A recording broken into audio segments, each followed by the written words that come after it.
They say the woods don't whisper, but they do. And when they whisper your name, it doesn't matter where you are. Not even an ocean can keep them out. Before you fall asleep, and forget, I need you to do something. Tell me, where are you listening from? What time is it right now? Not just out of curiosity. I need to know who's still awake and who's already been reached. Leave in the comments now, while your mind is still your own. Then listen closely, because what happened to me in Ocala, it's not just a story, it's a warning. I've never been one to share my personal traumas with strangers. There's something about vulnerability that has always made me uncomfortable. But tonight, as the rain patters against my windows, I feel compelled to tell you about what happened to me in the Ocala National Forest. Perhaps it's the rhythm of the rainfall that reminds me of that night. Or perhaps, after 3 years of silence, I simply need someone to listen. Have you ever been camping in a place so remote that you can hear your own heartbeat in the quiet of the night? That was Ocala for me, a sprawling wilderness in central Florida that tourists rarely venture into, especially during the off-season when I decided to go.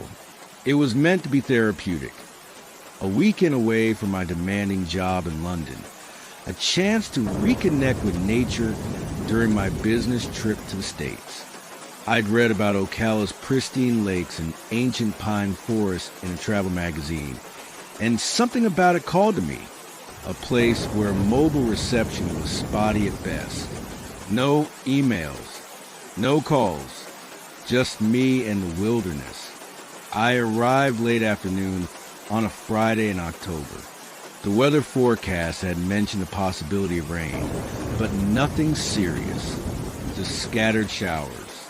Nothing I couldn't handle with my waterproof tent and years of casual camping experience back in the Lake District. The drive from Orlando had been pleasant enough.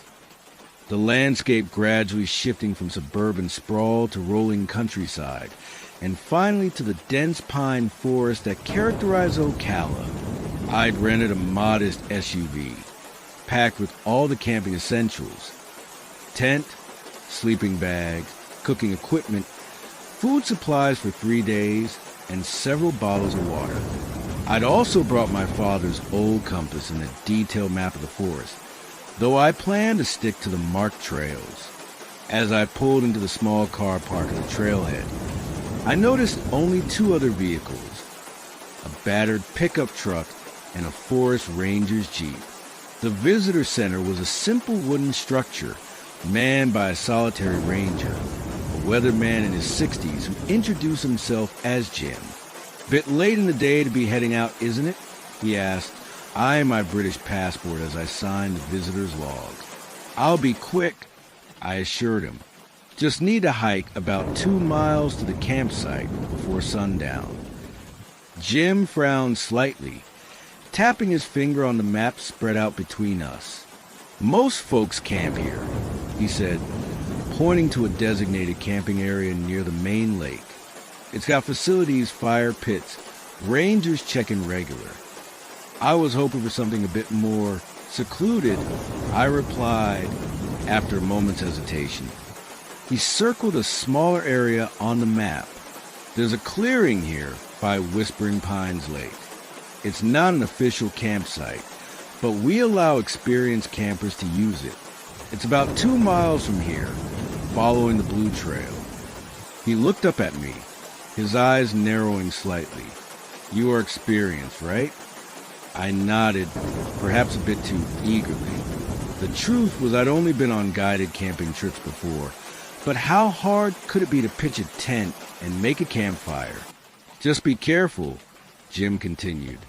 "Weather report says there might be a storm rolling in tomorrow night. Might want to consider coming back before then."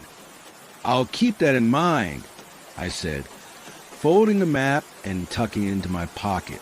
As I shouldered my backpack, Jim called out once more, "Stay on the Blue Trail. Some of the other paths aren't maintained anymore. Easy to get turned around in there when visibility drops." I thanked him and headed out, the weight of my pack already beginning to strain my shoulders.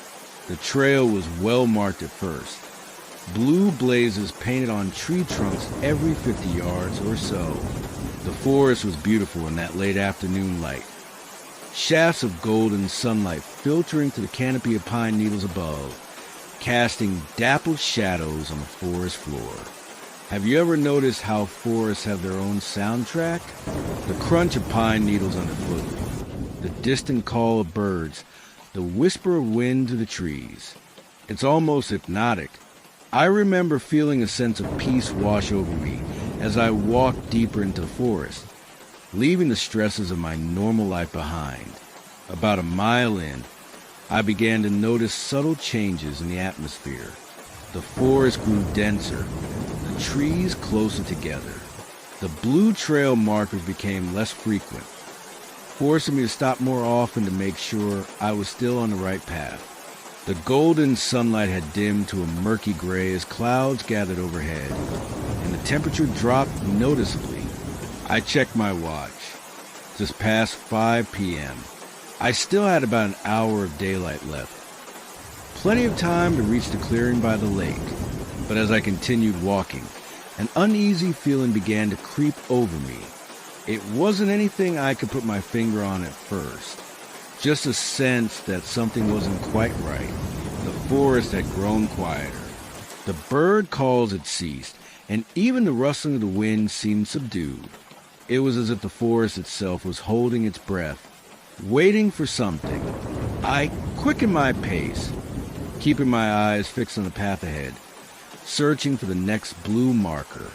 When I found it, I felt a surge of relief, only to notice that the paint seemed faded, older than the previous markers. Was I still on the right trail? I pulled out my map and compass, trying to orient myself. According to the map, if I continued on this path for another half mile, I should come to the clearing by Whispering Pines Lake. I pressed on, ignoring the growing knot of anxiety in my stomach. The first drops of rain began to fall. As I finally emerged from the dense tree line into a small clearing, Whispering Pines Lake stretched out before me, its surface dimpled by raindrops, reflecting the darkening sky above. Under different circumstances, it would have been beautiful, but as I stood there, I couldn't shake a growing sense of dread. The clearing was smaller than I'd expected, surrounded on all sides by towering pine trees that seemed to lean inward as if trying to reclaim the open space. And there was something else, a stillness to the lake that felt unnatural. No fish breaking the surface, no insects skimming along the water, just a steady patter of rain. I quickly set up my tent as close to the lake as seemed safe, wanting to finish before the rain intensified. By the time I'd secured the final stake, my clothes were damp and the daylight was fading rapidly. I changed into dry clothes inside the tent, then set about gathering wood for a fire. Most of the fallen branches were damp, but I managed to find enough dry kindling under the dense canopy of a large pine. Building a small fire pit with stones on the lake shore, I got a modest fire going just as darkness began to envelop the clearing. I sat by the fire, warming my hands and preparing a simple meal of canned soup heated over the flames. The rain had settled into a gentle, constant patter, not heavy enough to extinguish my fire, but persistent. I found it soothing, almost meditative. As I ate my soup, I gazed out across the dark water of the lake. The rain created a shimmering veil over its surface, and beyond that, I could see nothing but blackness. No lights from distant campsites or buildings, no glow of a nearby town, just the absolute darkness of the wilderness. It was then that I first heard it, a sound that didn't belong. At first, I thought it was just the wind playing tricks, or perhaps the crackle of my dying fire. But as I listened more intently, I realized it was a voice, or voices, whispering. They seemed to come from the direction of the lake, though I could see nothing there but darkness. The sound was just on the edge of comprehension, like overhearing a conversation in the next room. I couldn't make out words, just a cadence of speech, rising and falling, urgent then fading away. I told myself it was just the sound of the rain on the lake or the wind through the pine needles. There was a rational explanation. There had to be. I added more wood to the fire, building it higher, taking comfort in its light and warmth. As the flames grew, the whispering seemed to recede, and I began to relax again. I even managed a small laugh at my own skittishness. City life had clearly made me unaccustomed to the sounds of nature. After finishing my meal, I sat by the fire for a while longer, watching the flames dance and listening to the rain. Despite my earlier unease, I felt a deep sense of peace. This was why I'd come, after all, to disconnect, to be alone with my thoughts. Eventually, fatigue began to set in. I checked my watch. Just past 10 p.m. I doused the fire carefully, making sure no embers remained, then retreated to my tent. Inside, I switched on my battery-powered lantern, changed into my sleeping clothes, and slipped into my sleeping bag. The sound of rain on the tent canvas was louder now, but rhythmic and soothing. I lay there listening to it, feeling my body sink into the ground beneath me. My eyelids grew heavy, and I was just drifting off to sleep when I heard it again. The whispering, closer this time, not from the lake, but from just outside my tent. Multiple voices, overlapping. Too quiet to make out the words, but unmistakably human in their cadence. I froze, my heart suddenly hammering in my chest. The rational part of my brain tried to dismiss it as the wind, or the rain, or my own imagination. But another part, a more primal part, knew better. I laid perfectly still, hardly daring to breathe, listening. The whispers continued, seeming to circle my tent, sometimes growing louder, as if the speaker had moved closer, then fading again. I couldn't tell how many voices there were. 3, 4, more? After what felt like an eternity, I summoned the courage to reach for my torch. My hands were trembling so badly that I fumbled it twice before managing to switch it on. The narrow beam illuminated the interior of the tent, throwing strange, distorted shadows across the canvas walls. "Hello," I called out, my voice sounding thin and frightened even to my own ears. "Is someone there?" The whispering stopped abruptly. The silence that followed was almost worse, thick and expectant. Then came the sound of movement outside. Not footsteps exactly, but something brushing against the fabric of my tent. I jerked upright, my torch beam wildly scanning the tent walls. And that's when I saw it. A shadow cast against the side of my tent. A human silhouette standing perfectly still. My breath caught in my throat. The shadow was too tall, too thin to be natural, and it wasn't moving like a person would. Shifting weight, fidgeting. It remained unnaturally still, as if whoever or whatever was casting it was waiting, watching. I opened my mouth to call out again, but no sound came. My throat had closed up in fear. The shadow remained motionless for what felt like minutes, though it was probably only seconds. Then, slowly, it began to move around the perimeter of my tent. I tracked it with my torch, my heart pounding so hard I could feel it in my throat. When it reached the tent entrance, it stopped again. The zip of my tent was only partially closed. I left a small gap at the top for ventilation. As I watched, paralyzed with fear, a hand appeared at that gap, not a human hand. The fingers were too long, too thin, the joints bending at unnatural angles. It gripped the zipper and began to pull it down, slowly, Deliberately, in that moment, survival instinct overcame fear. I lunged forward, grabbing the zipper from the inside and yanking it back up. Whatever was outside pulled back, harder. For a few seconds, we engaged in a bizarre tug-of-war over the tent zipper. Then I heard a sound that still haunts my dreams, a low, guttural growl, like nothing I've ever heard from human or animal.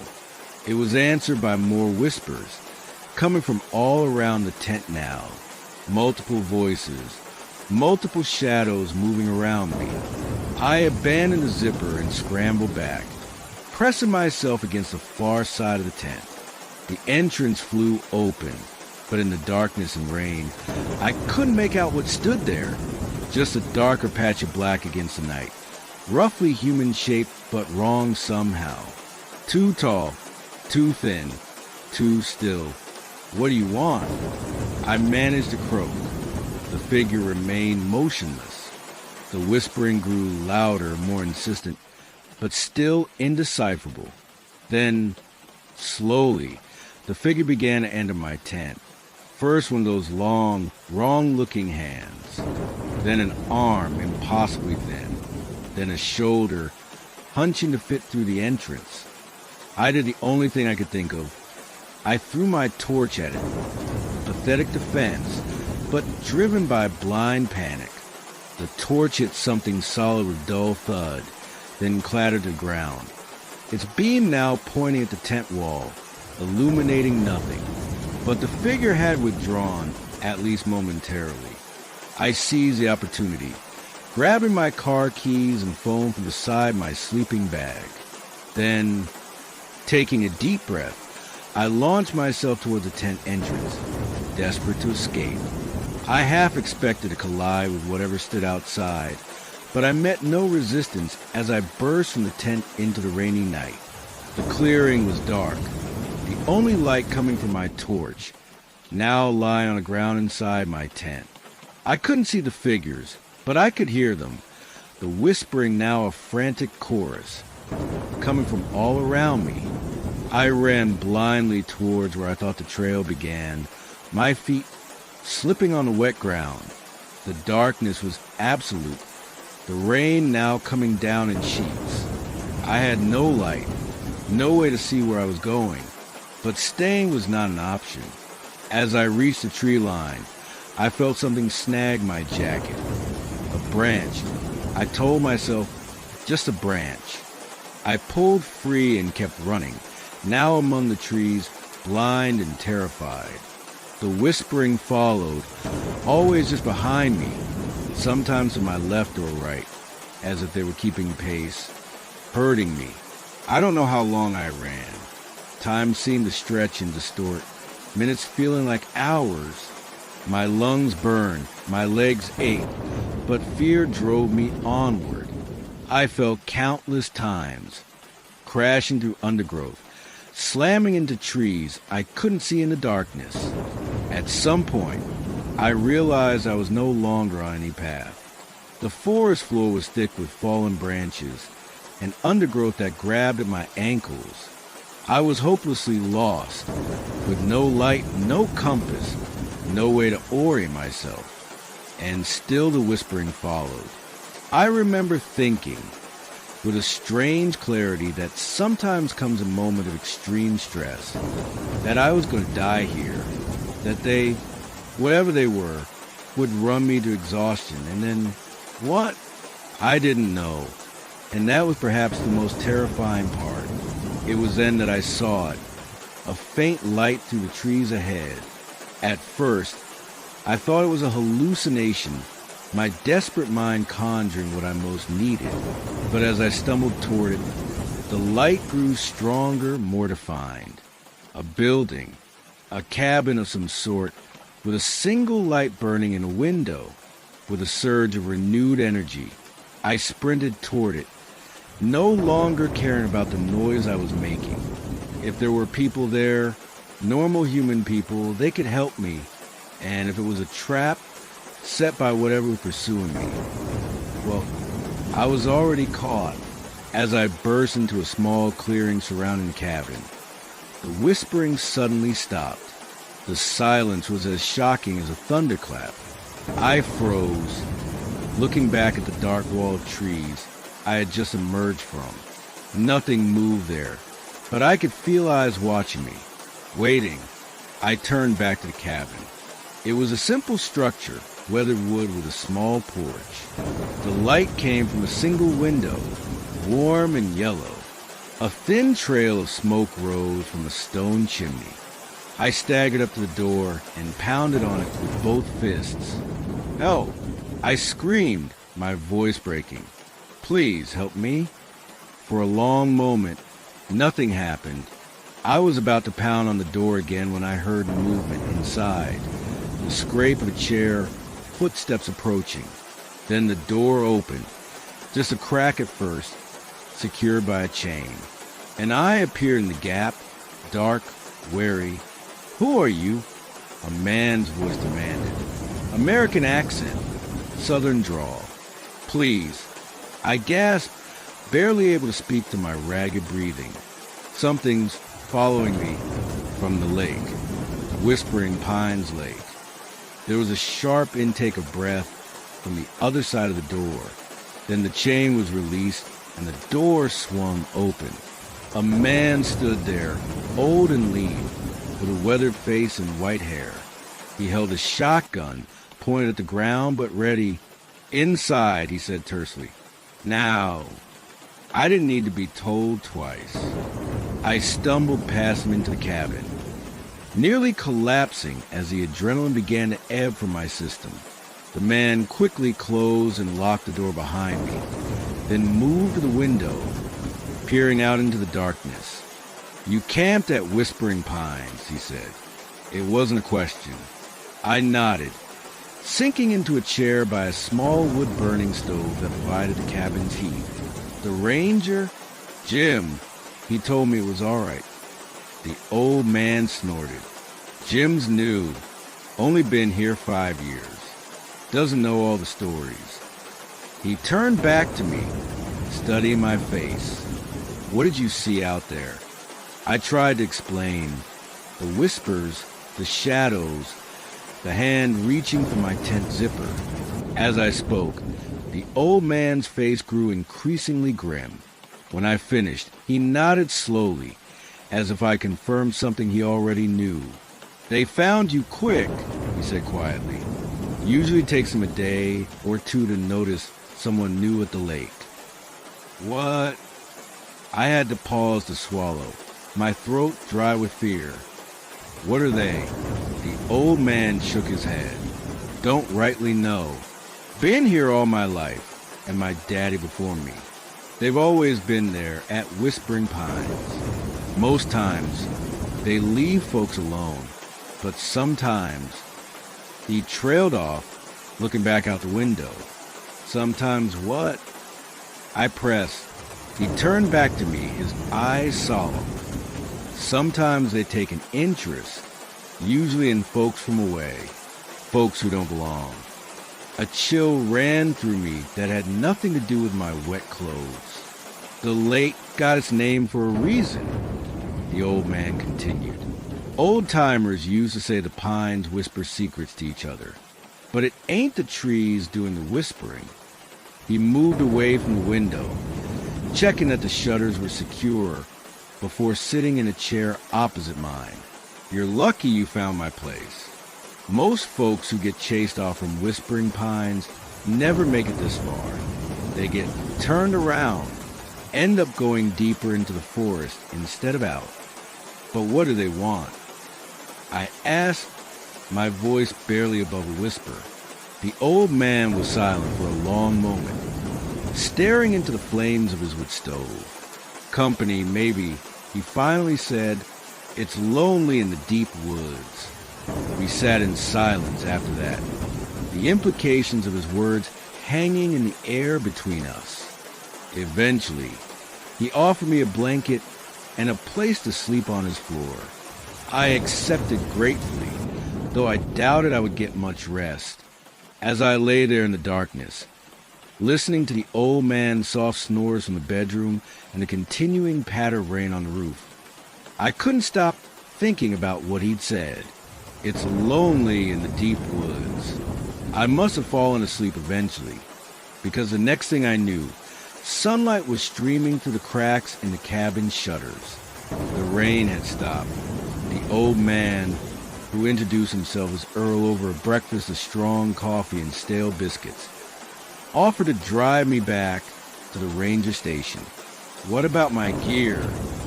I asked. My tent, my supplies? Earl shook his head. Best leave it. They don't like it when people take things from their territory. He drove me back in his ancient pickup truck, navigating forest roads I hadn't even known existed. We reached the ranger station just before noon. Jim was there, looking surprised to see me arrive in Earl's truck rather than on foot from the trail. Everything all right? He asked, eyes darting between Earl and me. I opened my mouth to tell him what had happened, but Earl spoke first. Found this fellow wandering near my property. Got himself lost in the rain. Thought I'd bring him back safe. Jim nodded slowly, though his expression suggested he didn't entirely believe the story. Well, good thing you found him, Earl. Folks can get into trouble out there if they're not careful. I collected my rental car and drove back to Orlando in a daze, my mind still trying to process what had happened. I changed my flight and left Florida the next day, cutting my American trip short. That was 3 years ago. I've never gone camping since, not even in populated areas with designated campsites and facilities. The sound of rain at night still makes me uneasy, triggering memories of those whispers. Sometimes, in the moments between waking and sleeping, I think I can still hear them, distant, indistinct voices calling from beyond a veil of consciousness. And sometimes, I wonder if I did leave something of myself back there at Whispering Pines Lake, some intangible part that they managed to keep. Because the truth is, ever since that night, I've never quite felt complete, as if something is missing, something I can't quite name or define. A shadow self, perhaps, left behind in those dark woods. And on nights like tonight, when the rain taps gently at my window, I find myself listening for whispers hidden within the sound of falling water. I find myself wondering if, somewhere in the depths of Ocala National Forest, something that looks like me is whispering to another lost traveler, trying to lure them deeper into the woods. Where are you listening from tonight? Is it raining there too? Are you alone? I hope so, because the whispers, they can find you anywhere. They found me, after all the way across an ocean. And sometimes, I think they're still looking.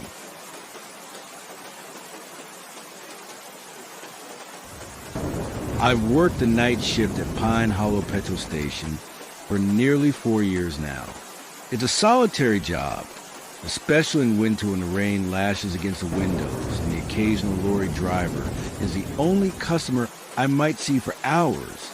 The station sits on the A591, about 15 miles outside of Keswick in the Lake District. Beautiful during the day, but at night, when the mist rolls in from the surrounding fells, it becomes a different world entirely. Have you ever been truly alone in the dark? Not the comfortable darkness of your bedroom, but the oppressive blackness of a remote location where the nearest person might be miles away? There's something primal about that feeling, a vulnerability that makes every unexplained sound more sinister. I used to enjoy the solitude. 10-hour shifts, 10 p.m. to 8 a.m., 3 nights a week.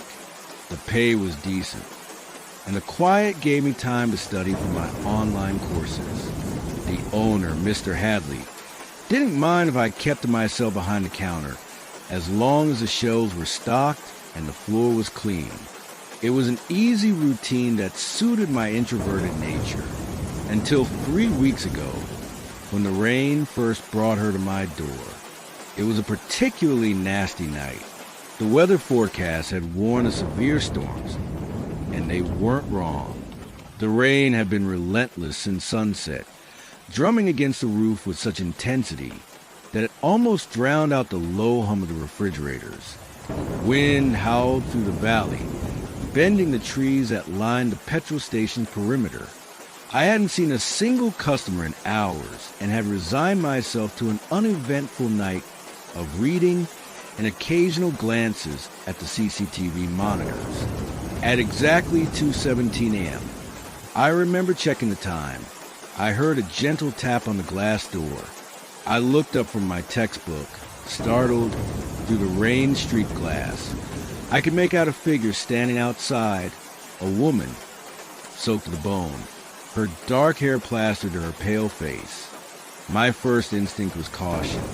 Late-night visitors on foot were rare, especially in such dreadful weather. The nearest village was 5 miles away. What was she doing out here? Still, she looked harmless enough.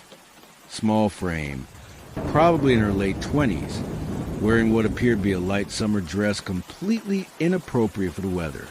I approached the door, keeping the counter between us as a precaution. "Can I help you?" I called through the glass. She didn't respond, just stood there with her hands pressed against the door, water running down her arms in rivulets. Her eyes were what struck me most, large and dark, staring at me with an intensity that made me uncomfortable. Against my better judgment, I unlocked the door. The wind immediately forced it open wider than I'd intended, bringing with a spray of cold rain. The woman stepped inside, moving with a strange, fluid grace that seemed at odds with her drenched state. Up close, I could see that her dress had once been white, but was now translucent from the rain and stained with what looked like mud around the hem.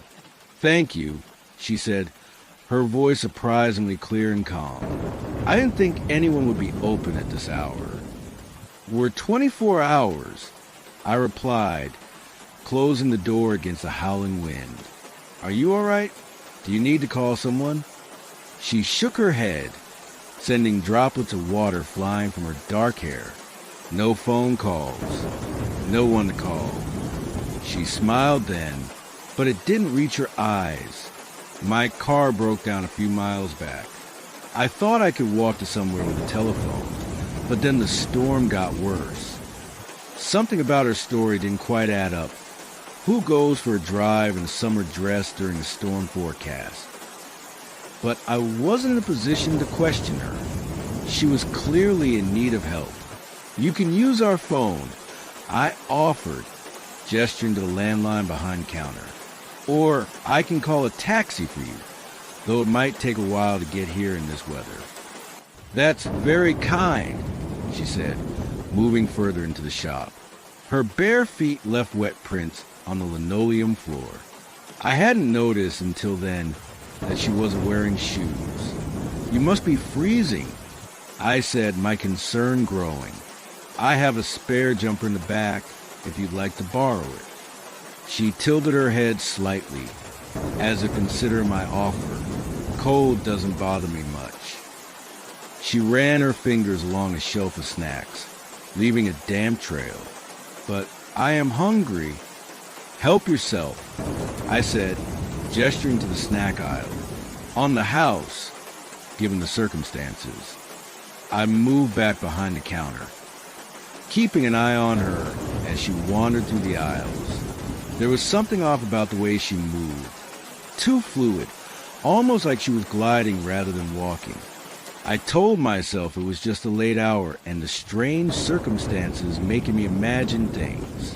"Do you get many visitors this late?" she asked, her voice floating from somewhere between the aisles. "Not really," I replied, try to locate her in the security mirror mounted in the corner. "Occasional lorry driver or local insomniac, but it's usually quiet after midnight. Lonely work, then." She appeared suddenly at the counter, making me jump. In her hands was a packet of crisps unopened. "I don't mind it," I said, regaining my composure. "I'm used to my own company." She placed the crisps on the counter without taking her eyes off me. Some people are afraid of being alone, afraid of the thoughts that come in the quiet. Something in her tone made my skin prickle. I suppose, would you like to use the phone now? She ignored my question. Have you worked here long? About 4 years, I answered, increasingly uncomfortable with her stare. Look, I don't mean to rush you, but if you need to call someone, what's the most unusual thing you've seen on your shifts? She interrupted, leaning forward slightly. In all that time alone, in the dark, have you ever seen anything unexplainable? My mouth went dry. There was something predatory in her gaze now. Something hungry that had nothing to do with the untouched crisps on the counter. Nothing unusual. I lied. My thoughts immediately go to a night 2 years ago when I'd seen lights moving in formation above the fells. Too fast and too silent to be aircraft. Or the time I could have sworn I saw a figure standing motionless in the field across the road for 3 hours, only to disappear between one blink and the next. She smiled as if she knew I was lying. Everyone sees things in the dark, if they look long enough. She reached across the counter, her cold, damp fingers brushing against my hand. The trick is knowing whether what you're seeing is really there. I pulled my hand back, a chill running through me that had nothing to do with her wet touch. The phone is right here, I said firmly, placing it on the counter between us. I need to check the pumps outside. I'll give you some privacy. It was a flimsy excuse. The pumps didn't need checking, especially not in this weather.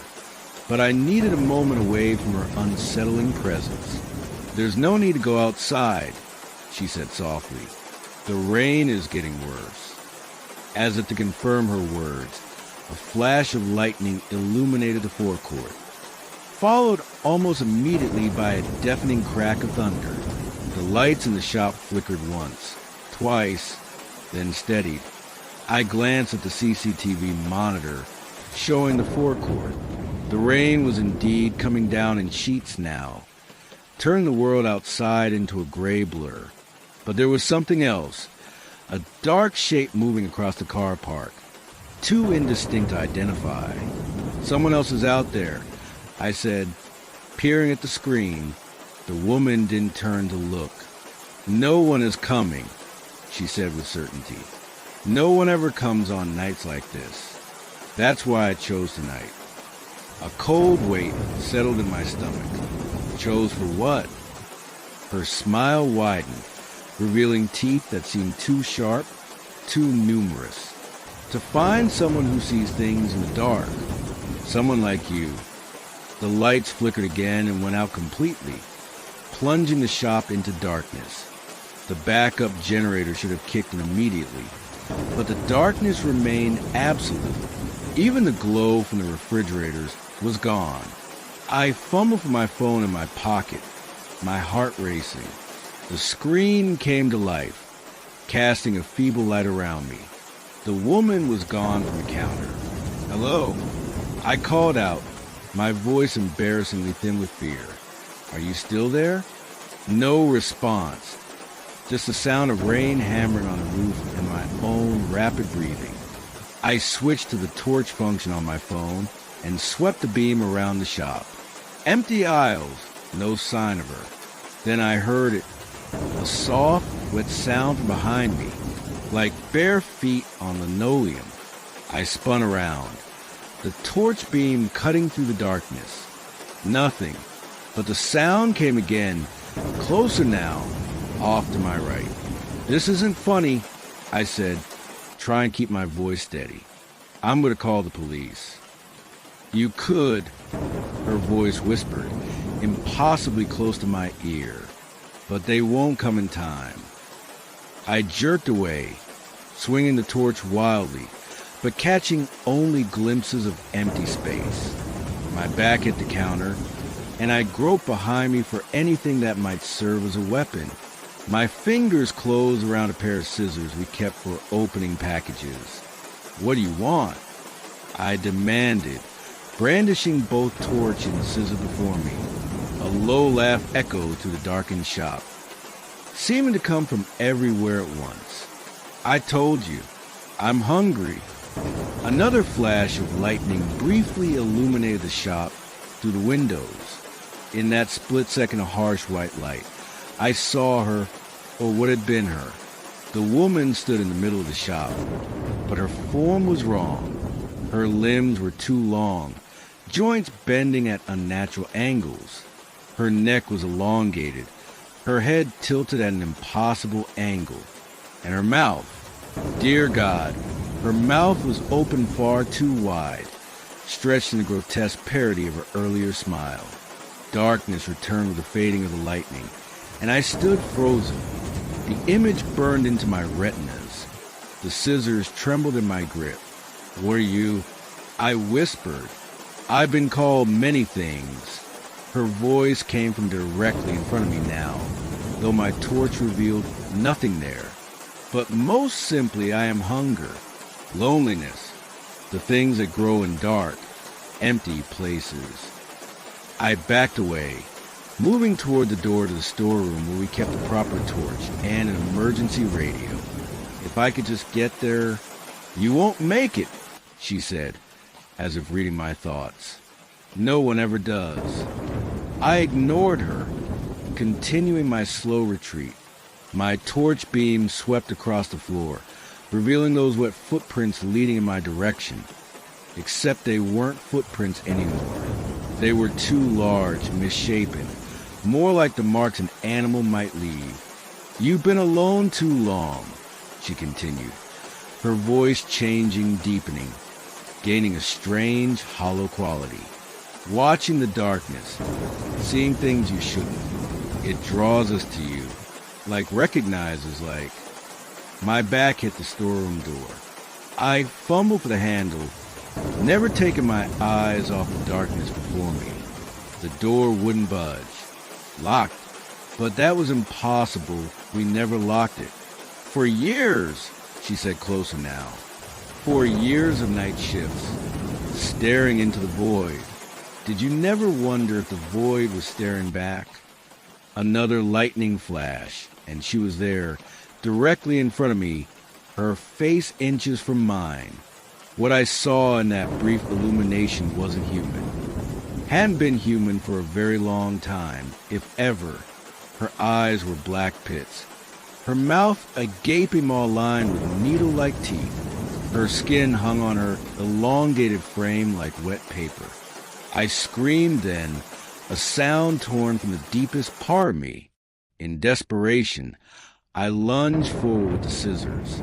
I felt them connect with something solid, heard a hiss of pain or anger, and then I was running blindly towards where I thought the front door should be.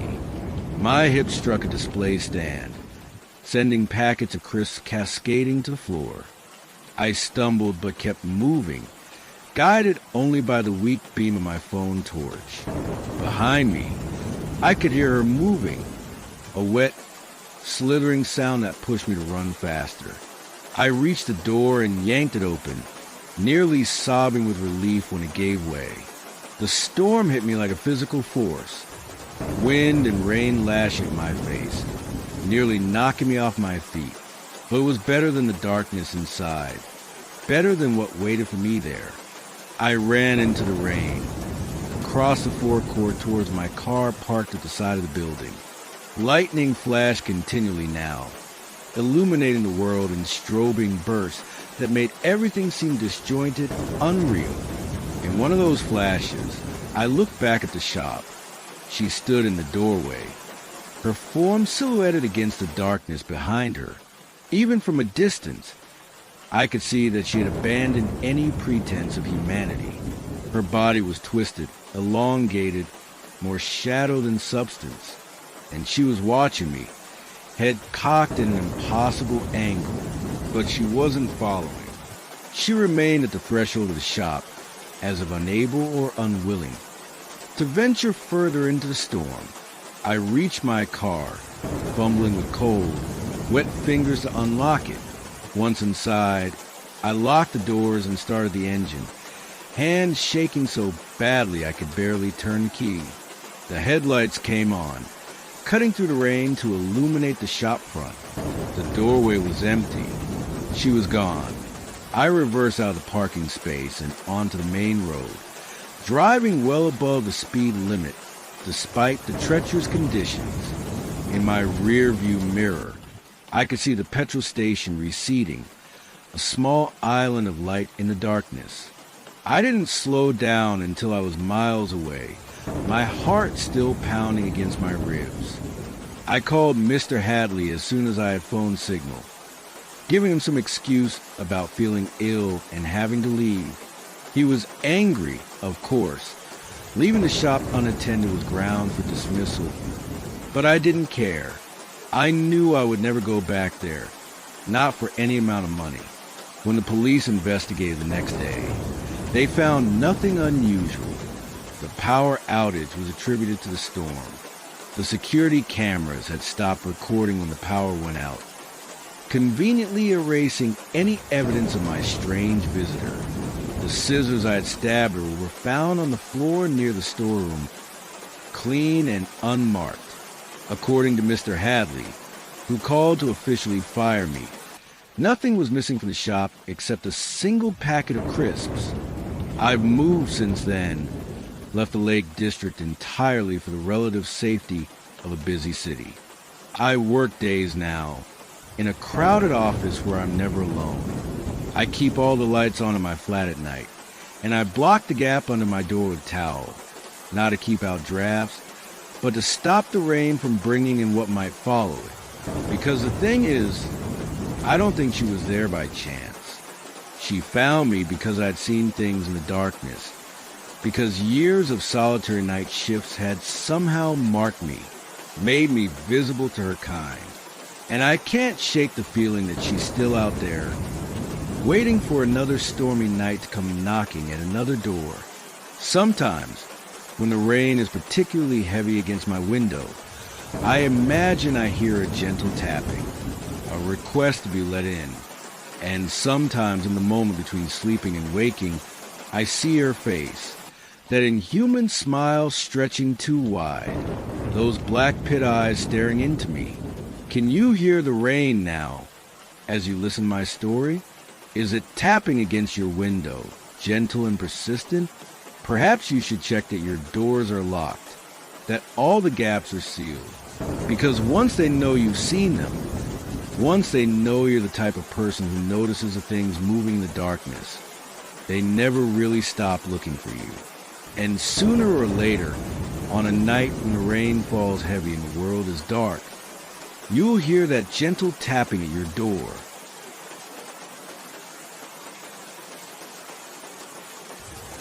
Do you know that feeling when you're driving at night and the rain is so heavy that your wipers can barely keep up? When the world beyond your headlights might as well not exist, and all you can focus on is the few meters of road directly in front of you. I used to find it meditative. Used to. I'm a pharmaceutical sales rep, which means I spend half my life on the road, driving between hospitals and surgeries across the Midlands. Most of my colleagues hate to travel, but I've always enjoyed it. The solitude, the chance to listen to podcasts or audiobooks, the constantly changing scenery. Even the bad weather never bothered me much. Until last October, I was returning from a conference in Birmingham, heading back to my flat in Nottingham. It should have been a straightforward journey, less than 2 hours on the motorway, but there had been an accident on the M42, and the traffic was at a standstill. After sitting motionless for 45 minutes, watching the rain lash against my windscreen, I decided to try an alternative route. My sat-nav suggested a detour through the countryside, minor roads that would eventually reconnect with the M1 further north. It would add maybe half an hour to my journey, but that seemed preferable to sitting in gridlock indefinitely. So I took the next exit and followed the electronic voice as it guided me away from the motorway and into the darkness of rural Staffordshire.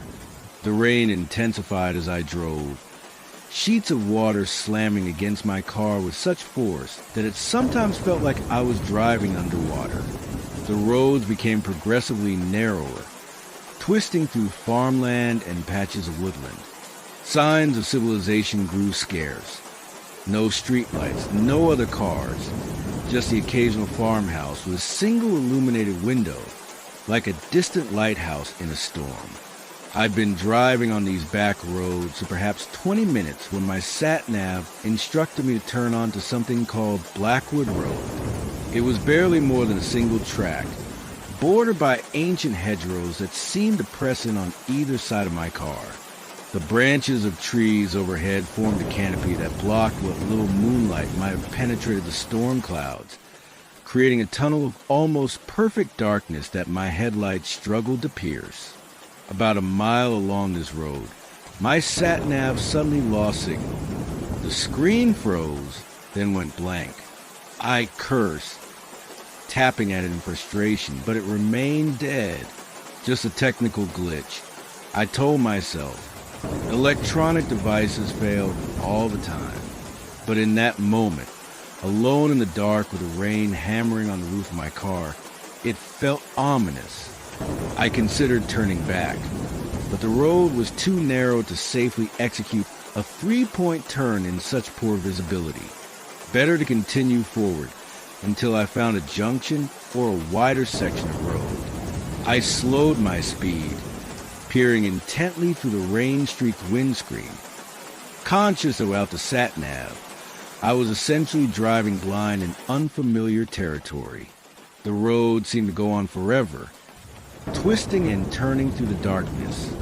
I began to worry that I was driving in circles, though that seemed unlikely. More concerning was the fact that I hadn't seen a single road sign or junction, just this endless, winding track through the night. It was approaching midnight when my headlights finally illuminated something ahead. A figure standing at the side of the road.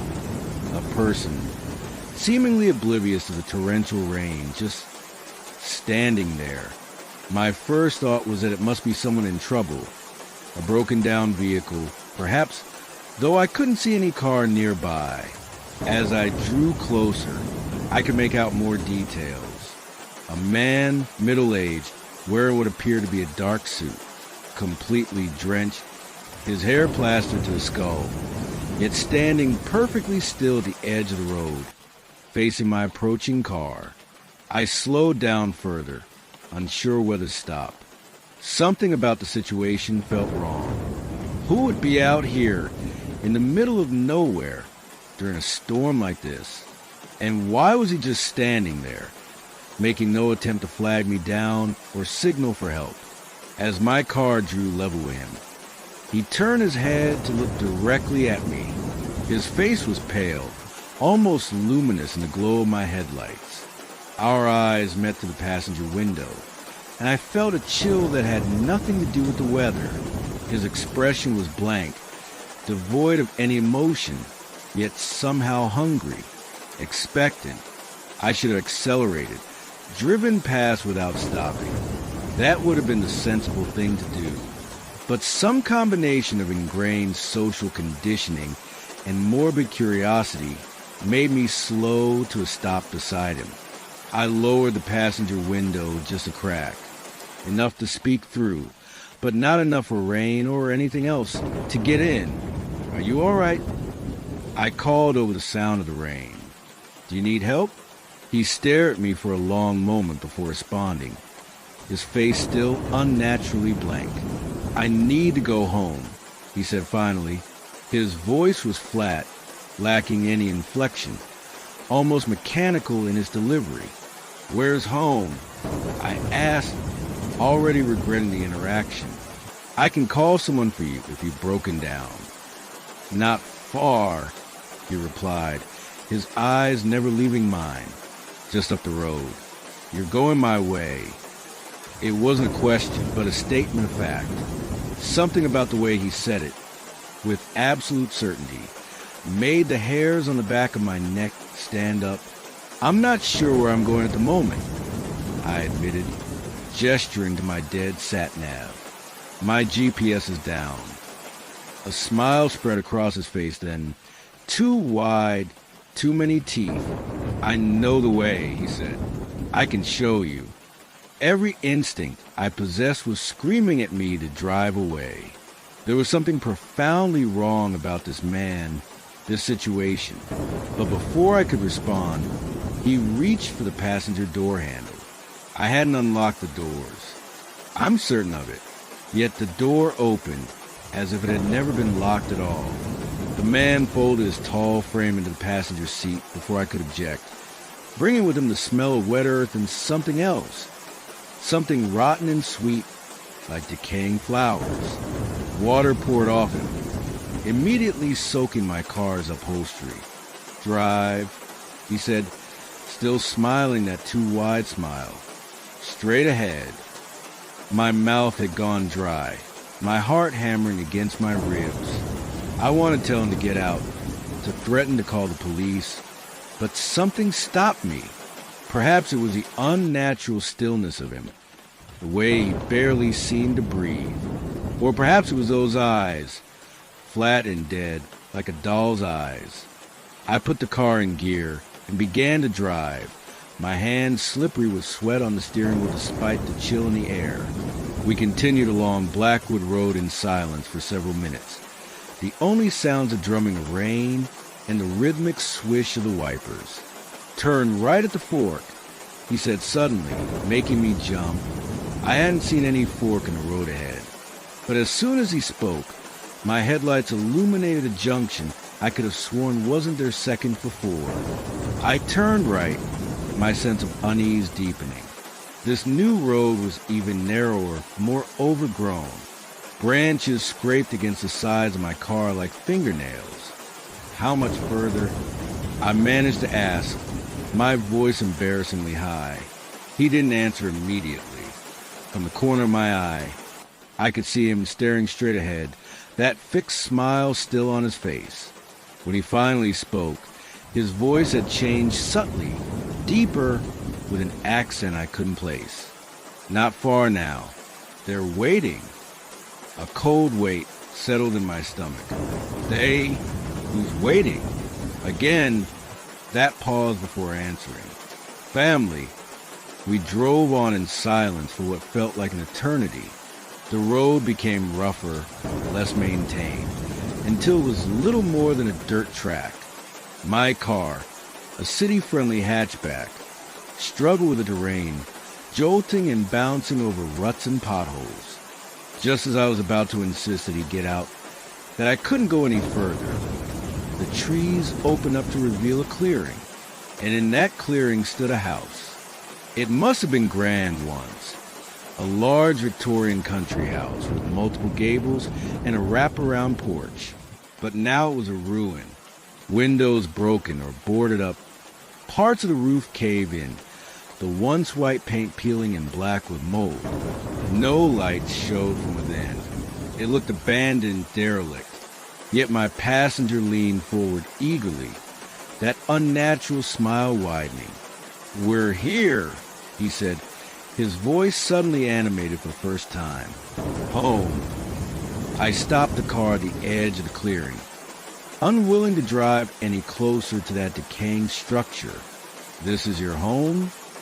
I couldn't keep the disbelief from my voice. He turned to look at me then, and in the dim glow of the dashboard lights, his face seemed to shift, to become somehow less solid. "It has been for a very long time," he said softly. "Won't you come inside? Meet the family?" "No," I said firmly, finding my courage at last. "I need to get back on the road. Find my way to the M1. His smile faltered just for a moment, then it returned, wider than ever. "But you're already so close. And it's such a dreadful night to be driving. Dangerous." He placed a hand on my arm, and I had to suppress a shudder. His fingers were ice cold and damp, the skin strangely soft, like something that had been underwater for too long. "I think you should go," I said, trying to keep my voice steady. Thank you for the directions, but this is as far as I go." He tilted his head at an odd angle, studying me. "Are you sure? They prepared everything. They're so looking forward to meeting you."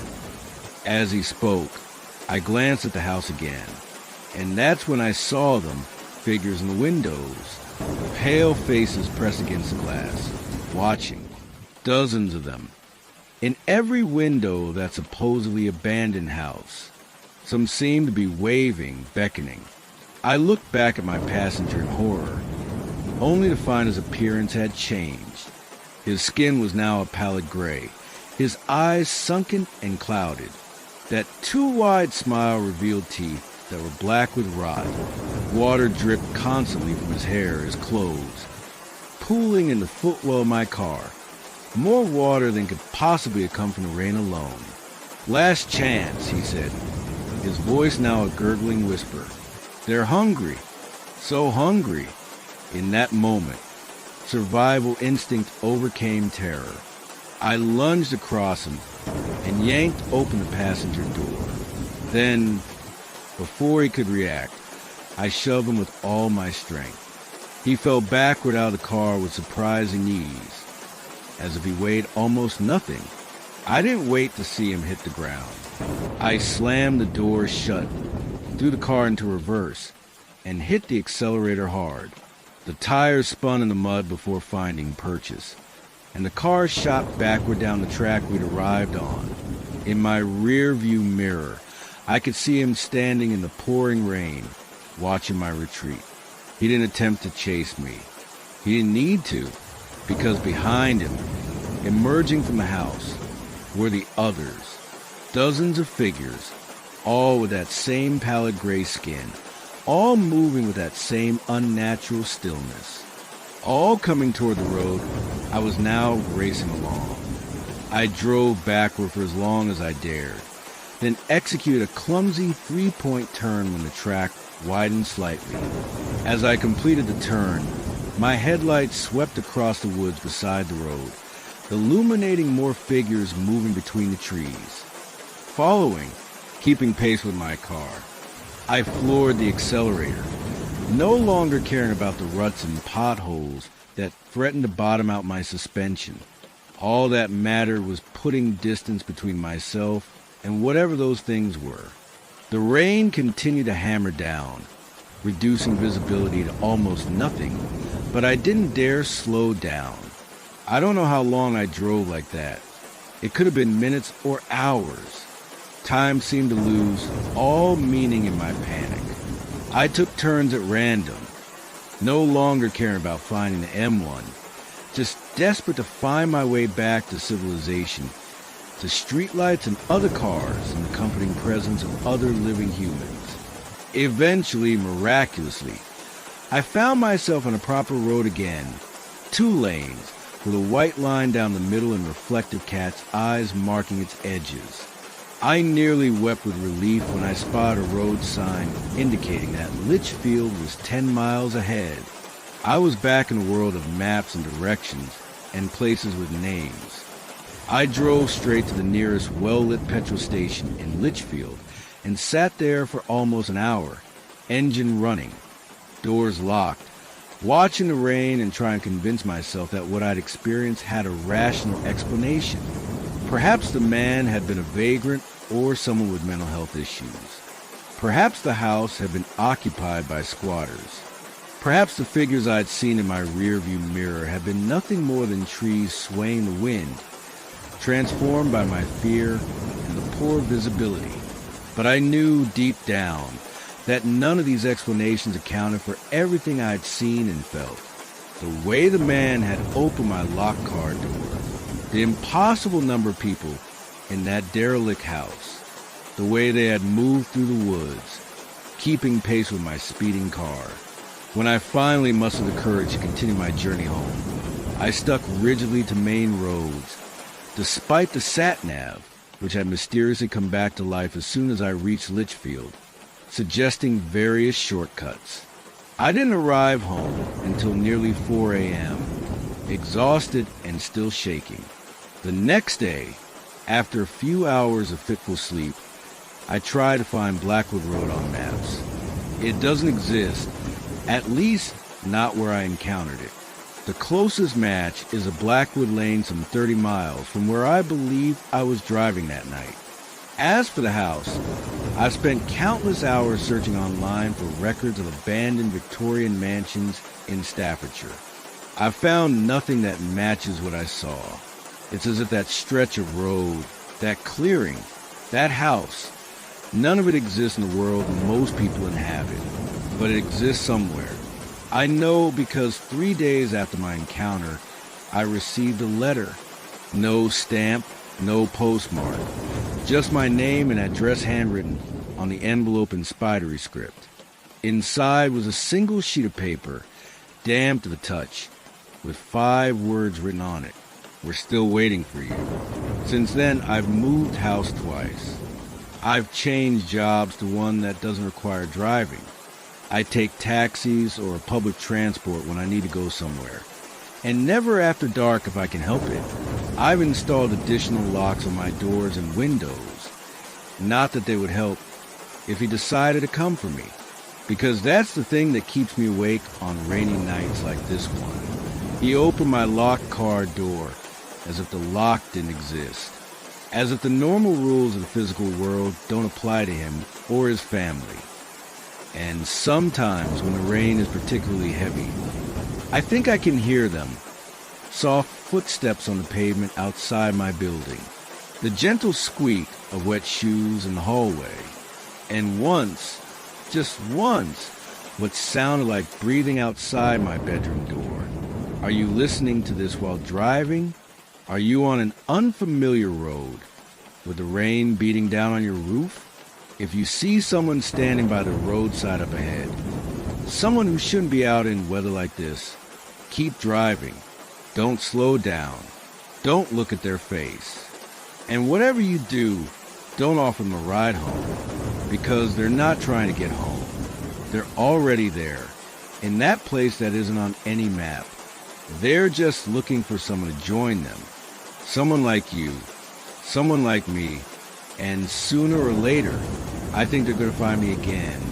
Maybe on another rainy night, when I let my guard down.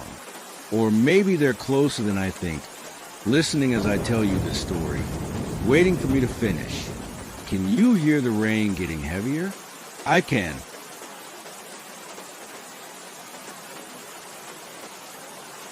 I've been a night nurse at Greymoor General Hospital for 11 years now. The old Victorian building sits on the outskirts of Edinburgh, partially hidden by ancient oak trees that have stood there longer than the hospital itself. Most of my colleagues prefer the day's shifts, the bustle of visitors, doctors doing their rounds, the reassuring sunlight streaming through the tall windows. But I've always found comfort in the quiet of the night shift. The soft squeak of my shoes on polished floors, the gentle hum of medical equipment, the occasional distant conversation of other night staff. There's a certain peacefulness to it. Or at least there was until 3 months ago. Have you ever had that feeling of being watched? Not just a casual glance of a stranger, but the deliberate, focused attention of someone or something studying your every move. It's a sensation that bypasses rational thought and strikes directly at something primal within us. A whisper from our distant past, warning us of predators in the shadows. It began, as these things often do, on an otherwise ordinary night. It was late October, and the Scottish autumn had arrived with a vengeance. Rain lashed against the windows of the hospital, creating rivulets that distorted the view of the car park below. The kind of night where patients sleep fitfully, disturbed by the storm or their own pain. I was assigned to the East Wing, the oldest part of the hospital, covering rooms 300 through 315. Most were occupied by long-term patients, elderly people recovering from surgery, terminal cases requiring constant care, the occasional coma patient, the kind of patients who rarely press their call buttons in the middle of the night. My routine was simple. Hourly rounds to check vital signs, administer scheduled medications, and ensure everyone was comfortable. Between rounds, I would sit at the nurse's station, updating charts and preparing for the next set of checks. A quiet, predictable rhythm that I'd followed thousands of times before.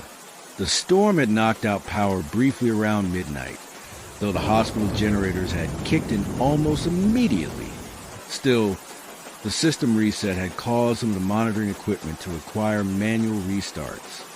I was making my way through the rooms, checking each machine, when I first noticed something odd about room 302, according to my patient chart. Room 302 should have been empty. The previous occupant, an elderly man recovering from hip surgery, had been discharged the day before. The room was scheduled for cleaning in the morning before receiving a new patient. Yet as I passed by, I noticed the door was closed. This wasn't unusual in itself. Cleaning staff sometimes closed doors after a quick wipe down if they weren't doing a full clean, but something made me pause. Perhaps it was the faint sound coming from within the room. Not a voice, not quite a moan. More like breathing, deep, labored breathing. I checked my chart again. No, I hadn't missed anything. Room 302 was definitely supposed to be empty. Hello, I called, knocking gently on the door. Is someone in there? No response, but the breathing continued. Thinking perhaps another nurse had placed a patient there, without updating the system, I pushed the door open. The room was dark, illuminated only by the faint glow of machines in the corridor behind me. The bed was neatly made, untouched since housekeeping had prepared it after the last patient's departure. The room appeared empty, yet the sound of breathing was undeniably present. Heavy, ragged inhalations followed by slow, wheezing exhalations. I reached for the light switch, but as my fingers touched the plastic, the breathing stopped abruptly. The silence that followed was absolute, pressing against my eardrums like a physical sensation. Hello? I called again, my voice sounding unnaturally loud in the quiet room. Is anyone here? Nothing, just the distant sound of the storm and the faint beeping of monitors from other rooms. I flicked on the light. The room was exactly as it should be. Empty bed, empty chair, empty bathroom with the door ajar. No sign that anyone had been there since housekeeping had prepared it for the next patient. I'm not a fanciful person. 11 years of night shifts in a hospital teaches you to distinguish between the genuinely unexplained and the merely unfamiliar. Whine through old pipes can sound remarkably human. The settling of an ancient building can mimic footsteps. I told myself it was just a storm playing tricks, making the old building creak and groan in ways that sounded like human breathing. I switched off the light and continued my rounds. An hour later, I passed room 302 again. The door was now open, just a crack. I was certain I had closed it properly after checking inside. Again I paused. Again I heard it, that same labored breathing. Louder this time with a wet, rattling quality to it. The sound of damaged lungs struggling for air. This time when I pushed the door open, the breathing didn't stop. It continued, filling the darkness of the room with its ragged rhythm. I fumbled for the light switch, my heart hammering against my ribs. Light flooded the room, empty just as before. Yet the breathing continued for several seconds before fading away, like someone slowly backing out of range in my hearing. I'm ashamed to admit that I closed the door quickly and walked away, my pulse racing. I told myself I would mention it to maintenance in the morning, probably just an issue with the ventilation system. But I avoided passing room 302 for the rest of that shift, taking the long way around when I needed to check on patients further down the corridor. By the time my shift ended at 7 a.m., I had almost convinced myself that fatigue and the unsettling atmosphere of the storm had caused me to imagine the whole thing. The morning sunlight, weak though it was through the rain clouds, helped restore a sense of normality. I didn't work the next night, but when I returned for my shift the following evening, I checked the patient assignment immediately. A new patient had been admitted to room 302, an elderly woman named Margaret Thorne, admitted for pneumonia and congestive heart failure. Her breathing would be labored, perhaps even similar to what I had heard, but that was just coincidence. I felt a sense of relief knowing the room would be occupied by a real, documented patient.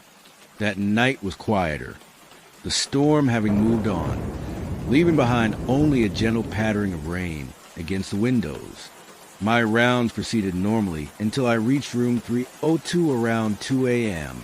Mrs. Thorne was asleep, her thin chest rising and fall with the assistance of supplemental oxygen.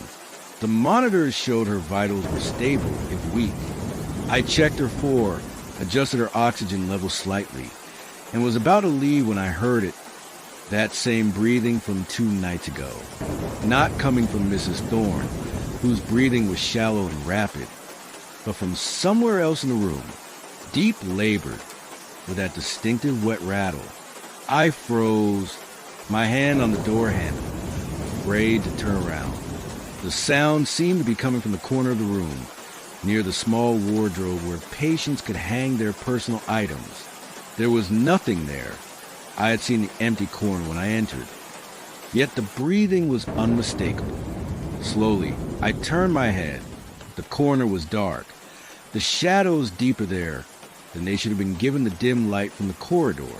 As I watched, the shadows seemed to shift, to take on a vaguely human shape, taller and thinner than any patient I'd ever seen, bent at an odd angle as if in pain. I blinked and the shape was gone. Just shadows cast by ordinary objects. The breathing, however, continued. It seemed to move, circling the room until it was directly behind me, close enough that I should have felt the exhalations on the back of my neck. Yet there was nothing but cold air. "Who's there?" I whispered, unable to manage anything louder. The breathing stopped. Then, so faintly I almost thought I imagined it, a voice whispered back, "Nurse." Just that one word, spoken with such longing, such hunger, that I felt my skin crawl. I fled the room, pulling the door shut behind me, my professional demeanor forgotten in a moment of pure instinctual fear. I stood in the corridor, breathing heavily, trying to calm myself. A passing orderly gave me a concerned look. "You all right, Moira?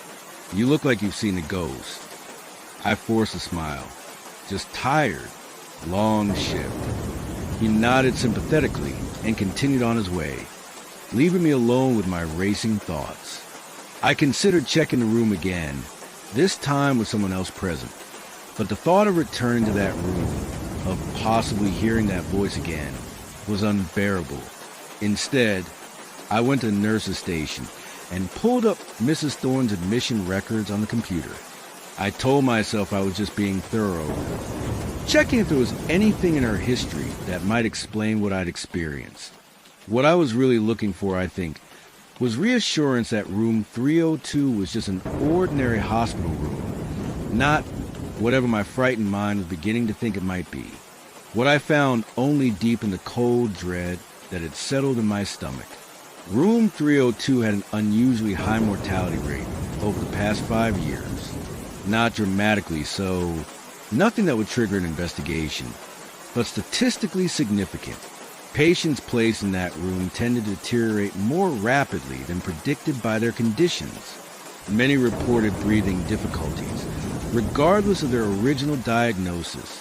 And most disturbing of all, several had reported being visited during the night by what they described as a tall doctor or thin nurse who wasn't recognized by any of the regular staff. These reports have been dismissed as confusion or hallucinations caused by medication, or the disorientation common in hospitalized elderly patients. But reading them one after another, a pattern emerged that was impossible to ignore. Something was in room 302, something that had been there for a long time. I printed Mrs. Thorne's chart and took it to my supervisor, suggesting she be moved to another room due to equipment issues in 302. It was a flimsy excuse, but my supervisor was too busy to question it, simply signing off on the transfer. Within an hour, Mrs. Thorne had been moved to room 310, and 302 was once again empty. I wish I could say that was the end of it, that whatever presence occupied room 302 remained there, bothering no one as long as the room stayed unoccupied. But that's not what happened. The next night, as I was checking on Mrs. Thorne in her new room, I heard it again, that distinctive breathing, coming from the corner of room 310. The shadows there seemed deeper, more concentrated, taking on that same vaguely human shape I had glimpsed before. "Nurse!" came the whisper, closer this time. "Help me?" Mrs. Thorne stirred in her sleep, her face contorting as if in pain. The monitors showed her oxygen levels dropping rapidly. "Help!" I called into the corridor. "I need help in here." Two other nurses rushed in, and together we stabilized Mrs. Thorne, adjusting her oxygen and administering medication. But all the while, I could feel it watching from the corner, its breathing now matching the rhythm of the ventilator we had placed on Mrs. Thorne. When she was stable again, one of the other nurses placed a hand on my arm. "You're shaking, Moira. Why don't you take a break? We can cover your patients for a bit." I nodded gratefully and retreated to the staff room, where I collapsed into a chair, my legs suddenly too weak to support me. What was happening? Had the thing from room 302 followed Mrs. Thorne, or had it followed me? I spent the rest of that shift jumping at shadows, flinching at every unusual sound. The breathing seemed to follow me from room to room, always just at the edge of hearing. The whispers grew more frequent, more insistent. "Nurse, help me, please." By the time my shift ended, I was a nervous wreck. I called in sick the next night, and the night after that. I told myself I was being ridiculous, that stress and lack of sleep were causing me to imagine things. But deep down, I knew better. When I finally returned to work, I learned that Mrs. Thorne had died. Not unexpected given her condition, my colleagues assured me.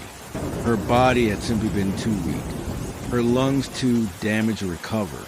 But I knew, somehow, I knew that whatever had been in room 302 had followed her, had accelerated her decline, had taken something from her in those dark night hours when the world was quiet and vulnerable, and now it had latched onto me. In the weeks that followed, my experiences grew more disturbing. The breathing followed me everywhere, not just at the hospital, but at home, in my car, even in the crowded supermarket. Always just behind me, always just out of sight. The whispers became more coherent, more conversational. "Nurse, you know what I need. You've seen it before. Every night, every death." I began to understand what it wanted. This thing that had attached itself to me. It fed on the moment of death, that final exhalation when life slips away. In a hospital, especially on a night shift, death is a frequent visitor. Over my 11 years, I had been present for dozens of final moments, had watched his life-left body after body. Had this entity been there each time, feeding? Had it watched me witness death after death, developing a kind of bond with me? The unwitting observer of his meals? The thought made me sick. I considered quitting, moving away, but something told me it wouldn't help. It had found me now, had developed a taste for my particular brand of fear. It would follow me wherever I went. Instead, I began to research ancient hospital records, local histories, accounts of paranormal experiences in healthcare settings. I found scattered reports across decades of healthcare workers experiencing similar phenomena, always associated with higher than expected mortality rates, always involving respiratory distress in patients, always featuring a tall, thin figure observed in peripheral vision. Some accounts suggested it was the spirit of a doctor who had performed experimental treatments on pneumonia patients in the early 1900s. Others claimed it was something older, something that had been feeding on the dying long before the hospital was built. The land beneath Graymore had once housed a sanatorium for tuberculosis patients, where hundreds had died gasping for breath. Whatever it was, It was growing stronger through its connection to me. I could feel it, becoming more substantial, more present with each passing night. The breathing was louder now, the whispers more confident. Sometimes I would catch glimpses of it in reflective surfaces. A tall, impossibly thin figure leaning over my shoulder. Its face a gaunt mask with hollowed eyes and a mouth stretched wide in a permanent gasp for air. Soon, it would whisper, "Soon, nurse." I knew what it meant. It wasn't content to follow me anymore, to feed on the deaths I witnessed. It wanted more. It wanted me. Last night was my breaking point. I was alone in my flat, trying to distract myself with television when the power went out. Outside, rain lashed against the windows. The first real storm since the night I had first heard the breathing in room 302. In the darkness, the breathing was suddenly all around me, coming from every corner of the room at once. I fumbled for my phone, switching on the torch function, sweeping the beam around the empty flat. Empty, except for shadows. Shadows that pooled and gathered, flowing together like liquid to form a shape in the center of my living room. A shape that solidified as I watched, becoming more and more human-like, yet wrong in subtle ways that made my mind recoil. Too tall, too thin, joints bending at impossible angles. "Nurse," it said, its voice no longer a whisper but dry, crackling sound like ancient pages turning. "My time now." It reached for me with hands that were little more than skin stretched over bone, fingers too long and too numerous. I scrambled backward, knocking over a lamp, putting the sofa between us. "What do you want?" I cried, though I already knew. "Your last breath," it answered, moving closer with a jerking, unnatural gait. So sweet, the last one.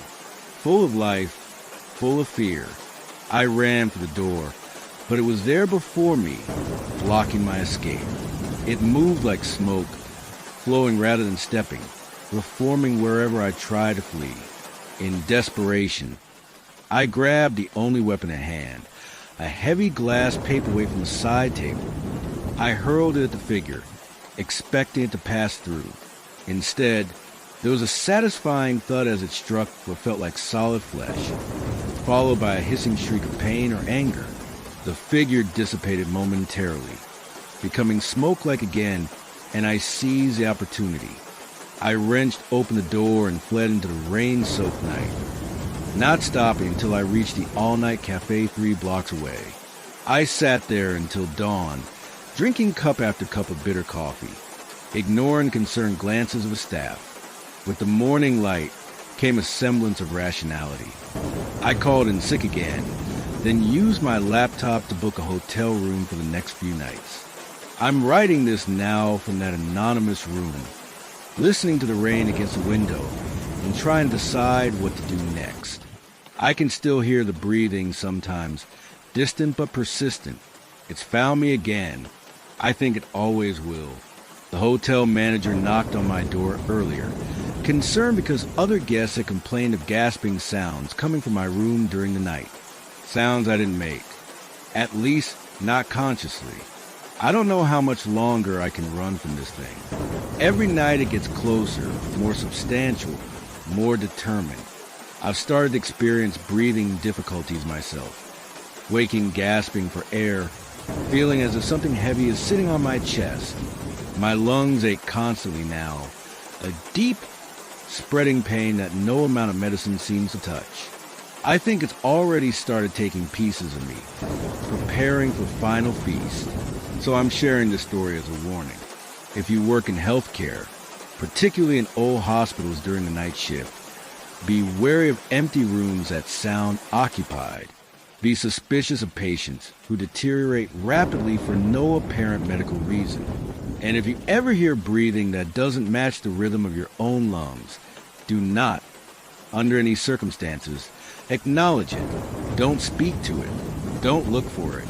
And whatever you do, don't offer to help it, because it doesn't want your help. It wants your final breath, that last exhalation where your life slips away. And once it has set its sights on you, I don't think there's any escaping it. I can hear it now, closer than before, its breathing synchronized with the sound of rain against the window, calling to me, waiting for me. Can you hear it too, as the rain falls outside your window? That slightly deeper inhalation beneath the patter of droplets? That wheezing exhalation that doesn't quite match the rhythm of the storm? That's not the rain. That's not the wind. It's breathing, waiting, hungry, and it knows you're listening.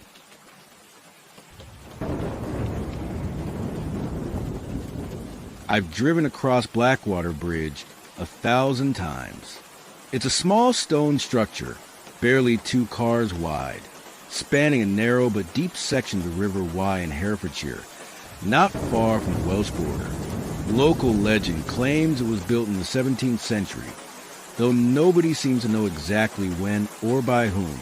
For most of my life, it was just part of the landscape, a mundane landmark on my drive between my cottage and the village of Mortiford. Until 6 weeks ago, when I crossed it after midnight for the first time.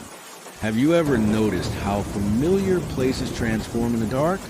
How the absence of light strips away the comfortable veneer of the everyday, revealing something older and less certain beneath. Rain amplifies this effect.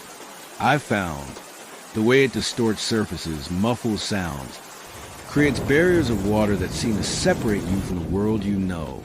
I'd been at a friend's birthday celebration in Hereford, about 10 miles from my cottage. Nothing extravagant. Dinner, drinks, conversation that stretched later than I planned. By the time I left, it was approaching midnight, and a steady rain had begun to fall. Not the violent, dramatic downpour of summer storms, but a persistent, patient rain of late autumn in the Welsh borderlands. The kind that seeps into everything, that seems to whisper secrets as it falls. The drive was uneventful at first. Country roads, dark and winding, navigated on autopilot after years of familiarity.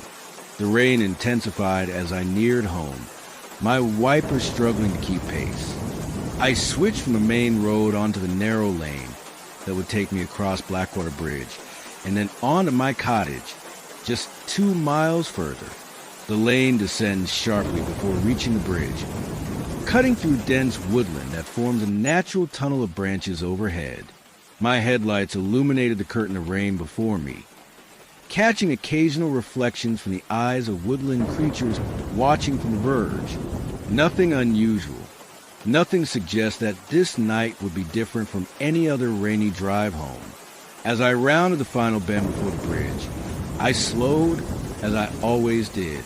The bridge's stone walls were low, barely knee-height, and the drop to the river below was considerable. In daylight, this posed no concern, but at night, in heavy rain, caution seemed prudent. That's when I saw her, a figure standing in the middle of the bridge, directly in my path. A woman wearing what appeared to be a pale dress, her dark hair hanging loose around her shoulders, plastered her skin by the rain. She was facing away from me, looking down into the churning water below. I braked sharply, my car sliding slightly on the wet tarmac before coming to a stop about 20 feet from the bridge's entrance. My headlights illuminated her clearly, the rain creating a shimmering halo around her still form. My first thought was concern. What was she doing out here, miles from the nearest house, standing in the rain on a bridge at midnight? Was she ill, confused, contemplating something desperate? I rolled down my window a few inches, ignoring the rain that immediately blew in. "Hello," I called out. "Are you all right? Do you need help?" She didn't respond, didn't turn, didn't acknowledge my presence at all, though my headlights must have been glaringly bright in the surrounding darkness. I hesitated, uncertain how to proceed. I couldn't simply drive around her. The bridge was too narrow. I couldn't reverse all the way back to the main road. The lane had few passing places and several blind curves. I would have to approach her, reluctantly, I turned off the engine but left the headlights on. I reached for the umbrella I kept in the back seat, though it seemed a futile gesture in the face of such determined rain. Then I stepped out into the deluge. The sound of the river was louder than I expected, swollen by weeks of autumn rain.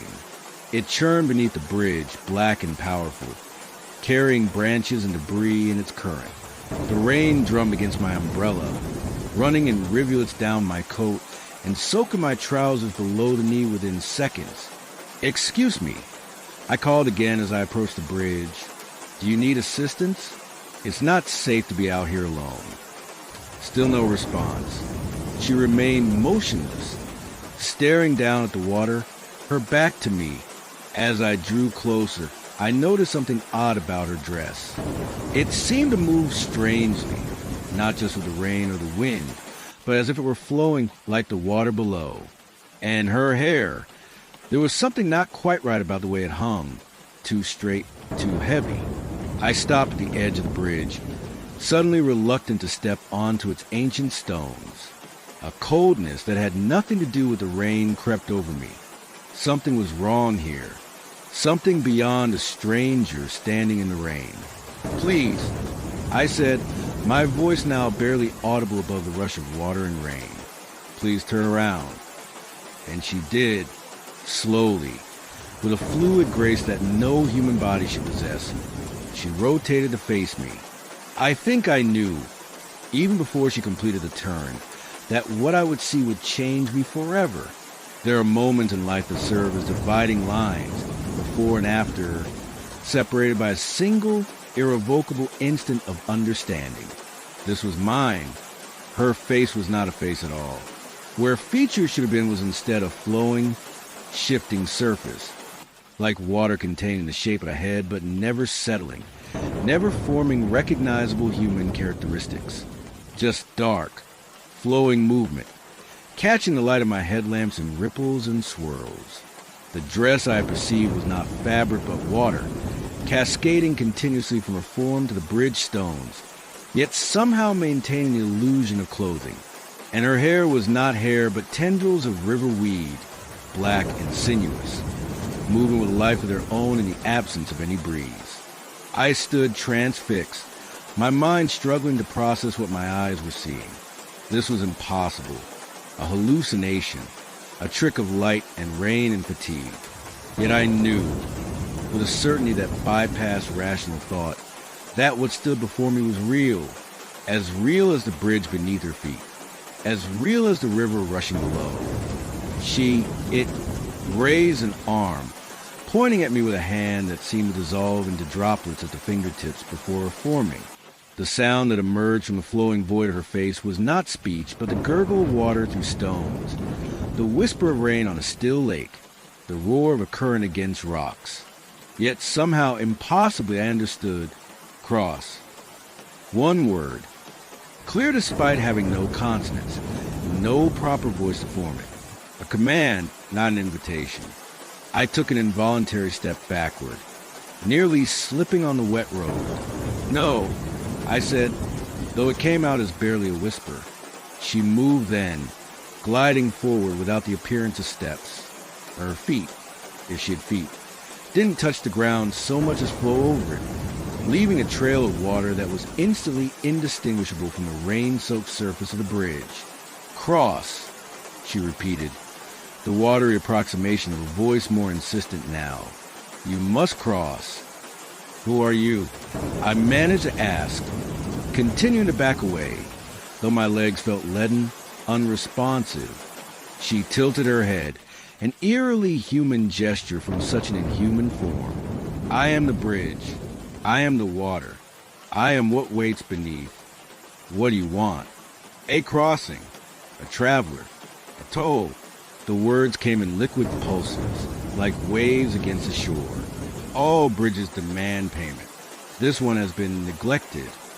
I glanced back at my car, calculating whether I could reach it before it reached me, as if sensing my thoughts. She moved again, faster this time, covering half the distance between us in an instant. Water splashed up around her as she moved, more than could be accounted for by the rain. as if she were generating it from her own substance. "You will cross," she said, now close enough that I could see the constant motion within her form, like current in a dark pool. "All must cross. All must pay." "Pay what?" I asked, though I feared I knew the answer. "What all waters eventually claim." The flowing surface of her face rippled in what might have been a smile. "Life." I ran then, abandoning dignity and reason, driven by pure animal fear. I slipped on the wet road, fell hard on one knee, and scrambled back up, expecting at any moment to feel cold, liquid hands on my shoulders, dragging me back.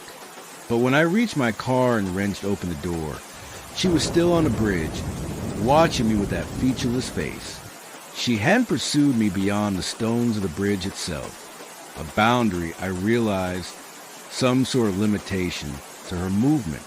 I threw myself into the driver's seat, slammed the door, and started the engine with shaking hands. My first instinct was to reverse, to flee back the way I had come, but the narrow lane made this difficult and dangerous, especially in the rain and dark. To reach my cottage, I would have to cross the bridge. To cross the bridge, I would have to pass her, unless I reached for my phone and pulled up the Maps application. There was another route to my cottage, though it added nearly 7 miles to the journey. It would mean returning to the main road, then taking a series of even smaller lanes that eventually connected to the road beyond Blackwater Bridge. I had never used this route before. It was so circuitous that it had never seemed worth the extra time, but now it represented salvation. I began to reverse carefully, keeping my eyes fixed on the figure on the bridge. She didn't move, didn't attempt to approach the car, just stood watching as I slowly backed away. When I had created enough space to turn around, I did so, then accelerated away from the bridge as fast as I dared on the wet, winding lane. In my rear-view mirror, I could see her still standing there, a pale shape in my receding headlights, gradually swallowed by the darkness and rain. The alternative route was as challenging as I had feared, narrow lanes barely wider than my car, with high hedgerows that reduced visibility to mere yards. The rain continued unabated, turning dips in the road into treacherous pools. Twice I nearly slid off the tarmac entirely, but fear drove me onward, fear of what waited at Blackwater Bridge. It took over an hour to reach my cottage, a journey that should have taken 10 minutes. By the time I pulled into my driveway, it was well past 1 in the morning, and I was exhausted, my nerves frayed to breaking point.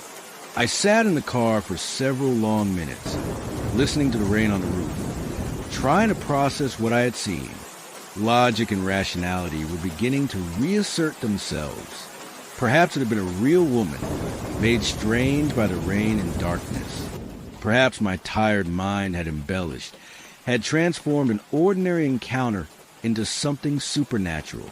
Perhaps I had briefly hallucinated, a combination of fatigue and the hypnotic effect of rain on my headlights. These were comforting thoughts, and I clung to them as I finally left the car and hurried into my cottage, soaked anew by the unrelenting downpour. That night, I dreamt of water, dark water rising around my bed, seeping to the floorboards, trickling down the walls. And in the water, a face that was not a face, watching me with eyes that were not eyes. I woke gasping, my sheets damp with sweat rather than river water. Dawn was breaking. The rain finally abated, replaced by a thick, clinging mist that obscured the view from my windows. Normality seemed to have returned with the daylight, and I convinced myself that stress and overwork had caused my mind to play tricks on me. Later that day, I drove into the village for groceries. My route took me past the turning to Blackwater Bridge, but I deliberately continued on the main road, still shaken by the previous night's experience despite my rational explanations. I told myself it was simply faster this way, refusing to acknowledge the chill that passed through me at the thought of the bridge. In the village shop, as I was paying for my items, the elderly proprietor, Mrs. Hewitt, made conversation as she always did. Terrible night last night, wasn't it? That rain, I thought it would never stop. I nodded, not wanting to discuss it. Did you come through the village way then? She continued, bagging my purchases, with a bridge being out and all. My hand froze in the act of retrieving my wallet. The bridge, Blackwater Bridge, she clarified. Part of it collapsed in the night. River was too high, they're saying. Washed away the central section. Council's got it all blocked off now. Going to be months before it's repaired. I expect. I stared at her, my mouth suddenly dry. When exactly did this happen? Mrs. Hewitt frowned, considering. Must have been the middle of the night. Farmer Jennings found it when he was doing his early rounds, around 5 this morning. Said it looked like the water had just eaten through the stones. Strange, that bridge has stood for centuries through all sorts of weather. I mumbled something non-committal, paid for my groceries, and left the shop in a daze. Instead of returning home, I found myself driving toward Blackwater Bridge, needing to see for myself. Yellow police tape blocked the lane at both approaches to the bridge. I parked and walked to the barricade, where a single bored-looking constable stood guard. Beyond him, I could see that a section of the bridge, the exact spot where she had stood, was simply gone, a raw wound in the ancient stonework, through which the still swollen river rushed. What happened? I asked the constable, trying to keep my voice casual. He shrugged. Engineers are still assessing, but looks like water pressure undermined foundations. These old bridges weren't built to modern standards, you know, bound to fail eventually. Has anyone been hurt? I struggled to find the right word, unwilling to voice my real fear. Hurt? No casualties reported. Lucky it happened in the middle of the night when no one was crossing. He gave me a curious look. Why do you ask? I murmured something about being a local resident concerned about accidents, then returned to my car. As I drove away, I glanced in my rearview mirror at the broken bridge. For a moment, I thought I saw a pale figure standing at the edge of the collapse, watching me leave. But it was just a trick of the light, a reflection of the mist rising from the river. It had to be. In the weeks since, I've driven a long way around to reach my cottage. The council says repairs to the bridge will take at least 6 months, possibly longer depending on funding and weather conditions. Part of me hopes they never repair it, that they build a modern concrete replacement further downstream, allowing Blackwater Bridge to crumble entirely into the river it spans.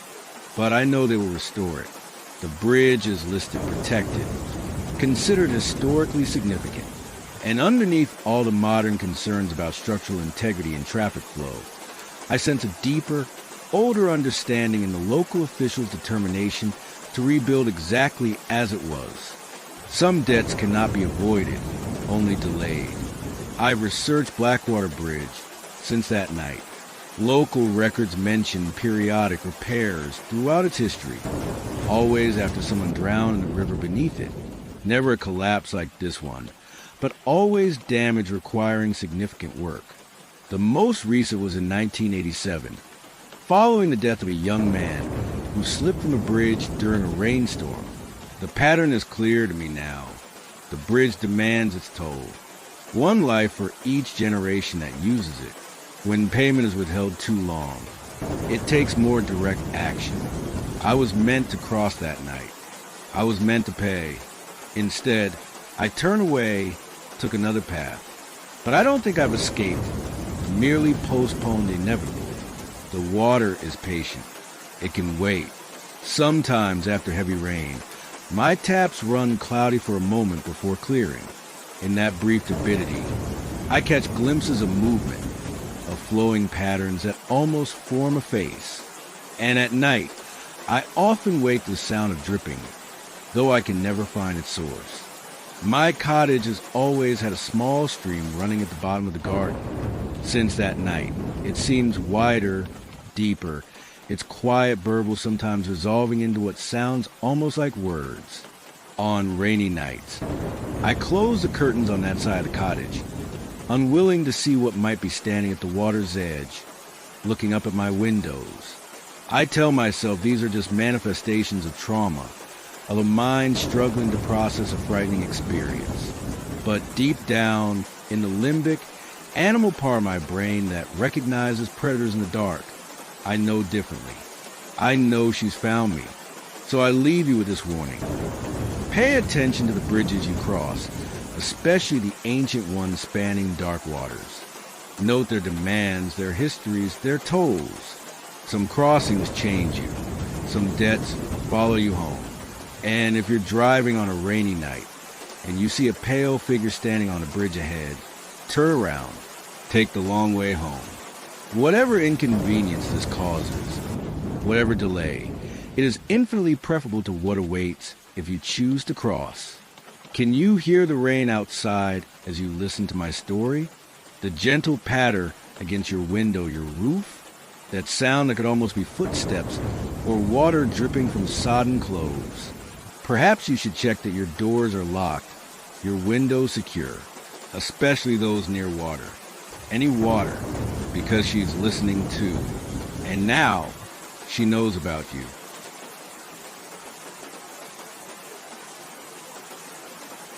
The rain hitting your window right now, does it make you feel safe, knowing you're inside, protected from the elements?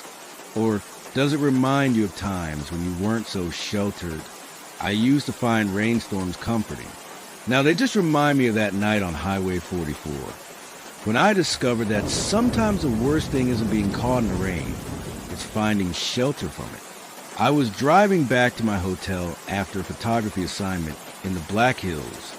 You may have seen my work in travel magazines or nature journals.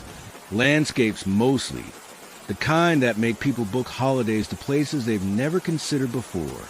This particular assignment had been for a feature on America's hidden natural wonders, and after 4 days of hiking through forests and climbing rocky outcrops for perfect shots, I was exhausted. I should have stayed another night in Rapid City. The weather forecast had warned of severe thunderstorms, and my editor wouldn't have minded the extra lodging expense. But I had a flight booked for Minneapolis the following evening, and I wanted to get at least halfway there before stopping for the night. Foolish decision, really. But when you've been traveling as long as I have, you develop a certain confidence in your ability to handle adverse conditions. The storm hit about 2 hours into my journey, just as the daylight was fading. One moment I was driving under a sullen gray sky, classic rock playing softly on the radio. The next, the world disappeared behind a wall of water, so dense my windscreen wipers couldn't keep up. The highway ahead vanished, except for brief glimpses when lightning flashed, illuminating the asphalt in frozen tableaus of gleaming black. I slowed to a crawl, leaning forward over the steering wheel as if those extra few inches would somehow improve visibility. The radio dissolved into static, which seemed fitting. A soundtrack of white noise for the white-knuckle driving conditions. I should have pulled over, waited it out on the shoulder. But Highway 44 in that stretch has virtually no shoulder to speak of, just a steep drop-off into drainage ditches that I knew would be rapidly filling with water. So I pressed on, hands cramping from their death grip on the wheel, eyes stinging from the strain of peering into the deluge. There were few other vehicles on the road, just the occasional lorry that would materialize behind me, looming in my rearview mirror like a steel leviathan before roaring past, its spray further blinding me for crucial seconds. I envied their size and weight, the stability that let them maintain something approaching a normal speed in these conditions. It was during one of these temporary blindings, as a particularly large truck passed me, that I nearly missed a sign. Just a brief flash in my headlights as the truck spray cleared. Last service is 50 miles. And beneath it, barely legible through the rain, a smaller sign advertising Milt's Gas and Rest, with an arrow indicating a turn just ahead. The petrol gauge on my rental car showed just under a quarter tank. normally enough for 50 miles. But in these conditions, with the constant speed adjustments and my excessive idling when visibility dropped to zero, I couldn't be sure. The thought of running dry on this isolated stretch during a thunderstorm was enough to make my decision. I slowed further, watching carefully for the turning, which appeared with alarming suddenness. A narrow, unmarked road branching off the highway at a sharp angle. I made the turn more by instinct than precision. Feeling my tires slipped slightly as they left the comparative grip of the highway for what turned out to be a gravel track. This was clearly not the major service station I'd expected. The gravel road cut through dense pine forest, the trees pressing close on either side, their branches forming a canopy that offered minimal protection from the rain. My headlights illuminated only a narrow tunnel ahead, the beams reflecting off countless raindrops to create a disorienting strobe effect. I considered turning back, but the thought of trying to safely rejoin the highway in these conditions was even less appealing than pressing forward. The sign had indicated this was the last service opportunity for 50 miles. Surely it couldn't be much further along this access road. After about 5 minutes of increasingly anxious driving, the trees abruptly gave way to a small clearing. In the center stood a single-story building with a corrugated metal roof and weathered wooden siding. A faded sign proclaimed it Milt's in peeling red paint. 2 ancient petrol pumps stood under a sagging canopy, and a single light glowed dimly above what I presumed was the entrance. It wasn't exactly reassuring, but it was the only option available. I pulled up beside one of the pumps and turned off the engine, listening to the hammering of rain on the car roof while gathering my courage to make a dash for the building. The moment I stepped outside, I was drenched. The short distance to the door might as well have been a mile for all the good my raincoat did. I burst through the entrance, dripping onto a worn linoleum floor, and found myself in a small, dimly lit space that served as both shop and cafe. A counter ran along one wall, behind which stood shelves sparsely populated with basic supplies. Tinned food, packets of crisps, bottles of water, and soft drinks. A coffee machine that had seen better days sat at one end of the counter, emitting a smell of burnt grounds. 3 small tables with mismatched chairs occupied the center of the room. At one of them sat a man nursing a mug of what I assumed was coffee, though he didn't appear to be drinking it so much as contemplating its existence. He glanced up as I entered, nodded once, then returned his gaze to the mug. Behind the counter, a woman in her 60s looked up from a paperback book. Her hair was pulled back in a severe bun, her face a map of lines and weathering that spoke of a hard life in a harsh climate. She marked her place in the book with a finger and regarded me with neither welcome nor hostility, just assessment. Nasty night to be on the road, she observed. Yes, I agreed, still dripping onto her floor. I wasn't expecting the storm to be quite so severe. I saw your sign from the highway and thought I'd better fill up before tackling the next 50 miles. She nodded. Pumps manual. I'll need to come out and operate it for you. Oh. I glanced back at the rain lashing against the windows. Perhaps I could wait a bit, see if it eases up. Suit yourself. She removed her finger from the book and placed it face down on the counter. Coffee's fresh. Made it an hour ago. By her standards, I suppose that was indeed fresh. That would be lovely, thank you. As she moved to the coffee machine, I took off my sodden raincoat and hung it on a hook by the door, then selected the table furthest from the silent man. Up close, I could see he was older than I first thought, perhaps in his 70s, with a deeply lined face and gnarled hands wrapped around his mug. He wore faded overalls and a flannel shirt, the uniform of rural America that never seems to change regardless of decade. The woman placed a steaming mug in front of me. The coffee was predictably terrible, bitter and overbrewed, but it was hot, and after the chill rain, that was all that mattered. You're a long way from anywhere, I said, making conversation. It must be quiet out here most of the time. Quiet enough, she agreed. Get the occasional traveler who misses the new highway, more during hunting season. New highway. I frowned. I was on Highway 44. She shook her head. That's the old route. Interstate runs parallel, about 5 miles north. Been there for nearly 10 years now. Most traffic uses that. A chill that had nothing to do with my wet clothes ran through me. I'd been following my GPS, which had directed me onto Highway 44 as the most direct route to Minneapolis. There had been no indication of a newer, larger road nearby. My GPS didn't show the interstate, I said. The woman shrugged. Those things aren't always updated, especially out here. That was possible, I suppose, though unusual for a rental car with a built-in navigation system. I sipped my coffee, listening to the rain drumming on the metal roof. The sound was almost hypnotic, making the small cafe seem even more isolated, as if we were in a bubble separated from the rest of the world.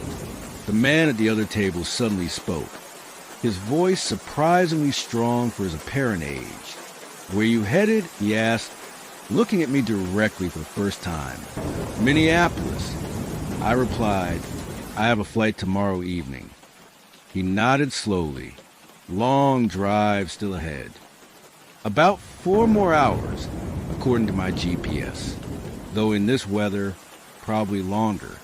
"You won't make Minneapolis tonight," he said with certainty. "Not from here. Not in this." Before I could respond, the lights flickered. Once, twice, then stabilized. "Power gets temperamental in storms," the woman explained, seemingly unperturbed. "Might go out completely if it keeps up like this." As if in response, a tremendous crack of thunder shook the building. So close and powerful, I felt it in my chest. The lights went out immediately, plunging us into absolute darkness for a terrifying moment before they flickered back on at half their previous strength. "Generator," the woman said, "kicks in automatically. Won't run the pumps, though. Just the lights and refrigeration." "How long until the main power comes back?"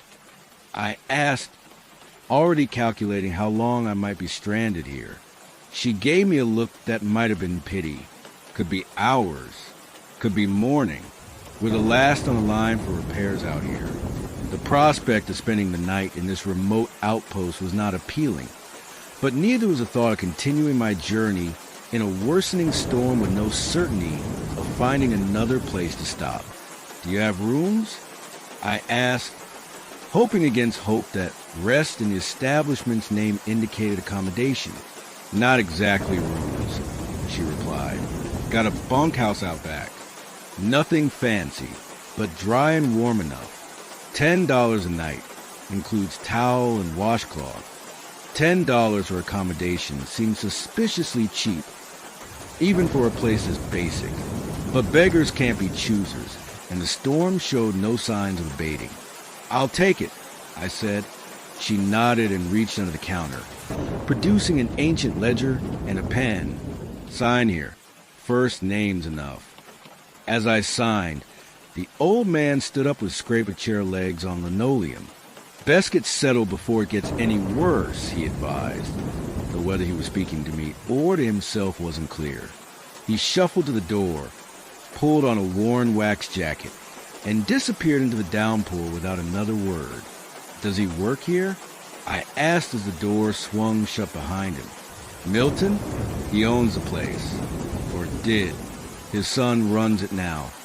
Technically, Milton just stays." There was something in her tone I couldn't quite interpret. Not exactly fear, but caution perhaps. Respect tinged with wariness. "And you are?" "Alice. I manage the shop side. Milton's son handles the mechanical. He's away tonight, though. Supply run to Rapid City." She tore a page from a small pad and pushed it across the counter to me. "Your receipt. Bunkhouse is out the back door, across the yard. Last building on the left. Light switch just inside the door. Bathroom shared, middle building." I thanked her, finished my coffee, and braced myself for another soaking. The back door opened onto a muddy yard surrounded by 3 small outbuildings. Little more than shacks, really, with the same corrugated metal roofs as the main building. A dim light above the door of the middle structure identified it as the bathroom facilities. I dashed through the rain to the leftmost building, fumbling with the simple latch in the darkness. Inside, I found a Spartan space containing 6 narrow beds within mattresses, 3 along each wall. A single bare light bulb hung from the ceiling, activated by a pull cord just inside the door. The air was stale but not unpleasant, carrying the scent of old wood and disuse.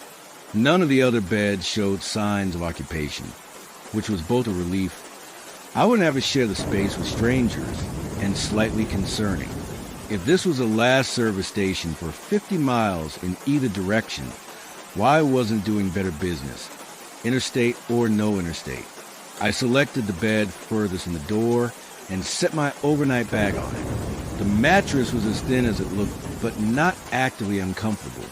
There were no sheets, just a rough wool blanket folded at the foot of each bed. For $10, it was about what I'd expected.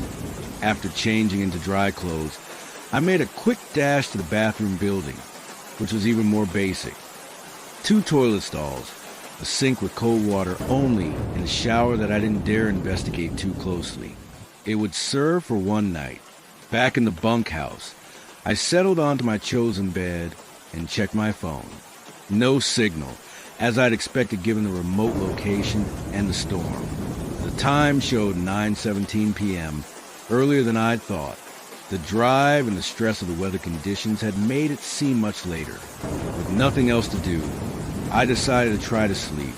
The rain continued its rhythmic drumming on the metal roof, oddly soothing now that I was dry and horizontal. Despite the unfamiliar surroundings and the lingering unease about my situation, exhaustion soon pulled me towards sleep. I don't know how long I'd been dozing when the noise woke me, a metallic scraping sound, like something being dragged across corrugated steel.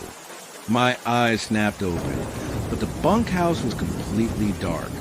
The power had gone out again, and this time the generator hadn't restored even emergency lighting. The sound came again, directly overhead, a slow, deliberate dragging, followed by what could only be described as tapping. 3 distinct taps, pause, then 3 more, almost like a code or a signal. "Hello?"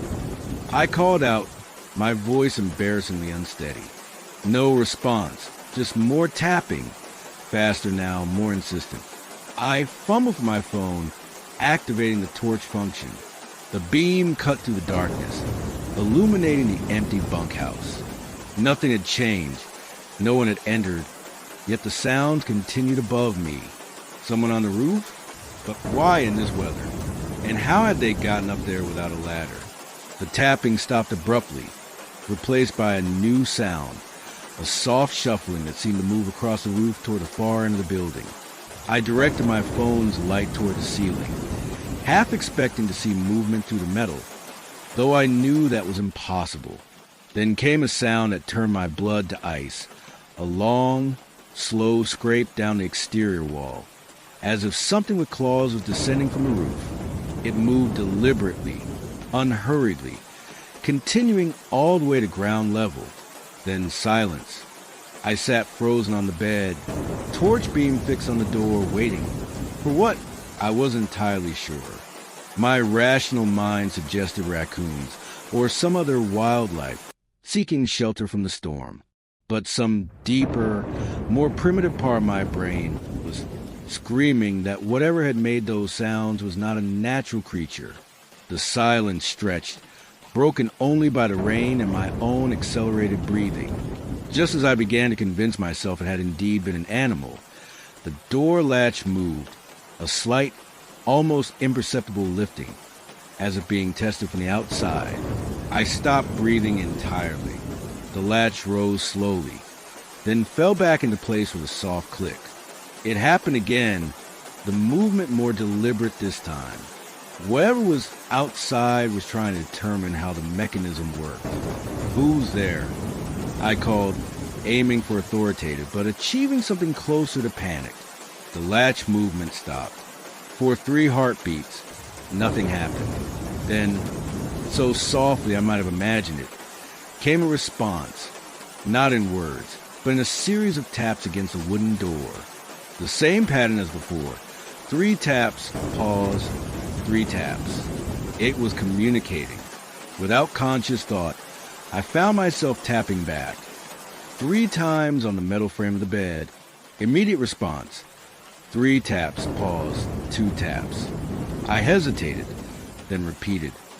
3 taps, pause, 2 taps. From outside, 3 taps, pause, 1 tap. A countdown? The thought chilled me further. I didn't respond to this last pattern, suddenly aware that I was engaging with something I didn't understand, possibly encouraging it. The latch began to lift again, rising fully this time. I scrambled backward on the bed until my back hit the wall. Phone torch still trained on the door. The latch reached its apex and held there for what felt like an eternity. Then, mercifully, it fell back into place. A new sound followed. What I can only describe as nails or claws being dragged lightly across the wooden door, from top to bottom. After that, silence again. I remained pressed against the wall, torch beam unwavering. For how long, I'm not sure. Minutes certainly, possibly longer. Eventually, the repetitive sound of rain and the absence of further disturbances allowed my rational mind to reassert itself. It must have been the old man, Milton, playing some sort of trick on the city tourists, or checking the buildings during the storm and not wanting to disturb a sleeping guest. The alternative, that something inhuman had been trying to gain entry, was simply not acceptable to my educated, modern worldview. Still, I didn't move from my position against the wall, and I didn't extinguish my torch. The battery indicator showed less than 20% remaining, but I kept it on anyway, unwilling to face the absolute darkness again. At some point, exhaustion overcame fear, and I drifted into an uneasy sleep, still propped against the wall, phone clutched in my hand. I awoke to gray dawn light filtering through a small window I hadn't noticed the night before. My phone was dead, my neck and back screaming from the awkward sleeping position. The rain had stopped, though water still dripped steadily from the roof. For a blissful moment, I didn't remember the night's events. Then it all came flooding back. The sounds, the moving latch, the tapping communication. In daylight, my fear seemed almost comical. Clearly, I let the stress of travel and the isolated location fuel an overactive imagination. I rose stiffly from the bed and gathered my things, eager to get back on the road and put Milt's gas and rest firmly in my rear-view mirror. I'd skip coffee, despite desperately needing it, and ask Alice to operate the pump so I could be on my way. As I reached for the door, I noticed something that stopped me cold. The simple wooden latch that had featured so prominently in my night terrors was damaged. The lifting mechanism splintered as if someone or something had applied significant force to it from the outside. Not enough to break it entirely, but enough to leave clear evidence of tampering. I stood staring at the damaged latch, all my carefully reconstructed rational explanations crumbling. This was real. Something had tried to get into the bunkhouse during the night. With a deep breath, I gingerly opened the door and peered outside. The yard was a muddy mess, water standing in deep puddles that reflected the overcast sky. The main building looked exactly as it had the previous evening. Thin smoke rising from a chimney I hadn't noticed before. But it was a ground directly outside the bunkhouse door that held my attention. The mud there was disturbed, not with footprints as I might have expected, but with strange, elongated depressions that didn't match any animal tracks I recognized. They led away from the door toward the forest edge beyond the yard, disappearing among the trees. I hurried across to the main building. Muddy water soaking my shoes and the hems of my trousers. Inside, I found Alice at her usual position behind the counter, reading the same paperback. She looked up as I entered. "Sleep well?" she asked, with no particular interest in her tone. "Not especially," I replied, deciding honesty was the best approach. There were noises on the roof, and something tried the door latch. Her expression didn't change, but something in her eyes sharpened. Raccoons probably get them sometimes, looking for shelter in bad weather. "It wasn't raccoons," I said firmly. "It was larger, and it understood how the latch worked. It was trying to get in." Alice closed her book deliberately. "What exactly are you suggesting?" "I don't know," I admitted, "but whatever it was, it damaged the latch. And there are strange tracks in the mud outside." She held my gaze for a long moment, then sighed. "Sit down. I'll get you some coffee." I took a seat at the same table I'd occupied the previous evening. The cafe was otherwise empty. No sign of Milton or any other customers. Alice placed a mug of coffee in front of me. Then, after a moment's hesitation, sat down across from me. "How much did you interact with it?" she asked, her voice lower than before. The question caught me off guard. Not what did you hear or what did you see, but how much did you interact? As if she knew exactly what had happened. "It tapped on the roof," I said slowly. 3 taps, pause, 3 more. And I tapped back. She closed her eyes briefly. "Of course you did." "What was it?" I demanded, fear giving way to anger at her apparent knowledge and previous silence. "Locals call them rain callers," she said after a long pause. "They come with the storms. Been happening as long as anyone can remember out here." "What comes with the storms?" I pressed. "What are they?" She shook her head. "No one knows for certain. They're not from here. That's all I can tell you. They appear during the worst storms, always at night. They try to gain entry to buildings. They communicate after fashion. But what do they want?" Alice met my eyes directly. "To replace." "Replace what?" "Not what. Who?" Her gaze didn't waver. "They look for someone to take back with them, and they need an invitation, engagement, acceptance." A cold weight settled in my stomach. The tapping. When I responded, she nodded. "You open a channel, started a dialogue. If you continued the pattern, if you completed the sequence." 3, 2, 1, I whispered. "Yes." The countdown. If you tapped that final one, you've been inviting it in, accepting the exchange. "Exchange for what?" Alice looked away. No one who's gone has ever returned to explain. I sat back, trying to process what she was telling me. It was fantastic, impossible. Yet the damaged latch, the strange tracks, the methodical tapping, all were real. "How do you know all this?" I asked finally. "My husband was the previous owner of this place, before Milton bought it. We were caught in a storm one night, just like the one yesterday. Car broke down about a mile from here. We walked through the rain, found this place abandoned, took shelter in what's now the bunkhouse." Her eyes took on a distant look. "They came that night. Thomas responded to them, completed the sequence.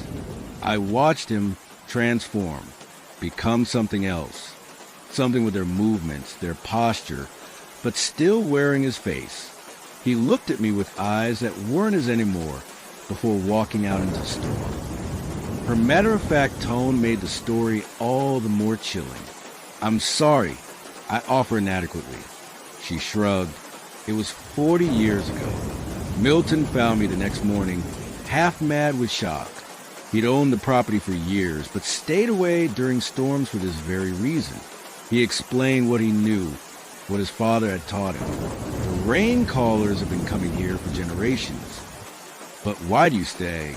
I couldn't help asking. If you know the danger, where would I go? She replied simply. Besides, someone needs to warn travelers. Not everyone listens, but some do. Milton keeps the place running, so we can be here when we're needed. As if summoned by his name, the door opened and Milton shuffled in, looking exactly as he had the previous evening. He nodded to me, then looked questioningly at Alice. Our guest had visitors last night, she informed him. Responded the initial pattern, but stopped before completion. Milton's weathered face registered something like approval. Smart, he said to me. Most don't stop once they start. I don't understand, I said. If you know about these creatures, why not report them?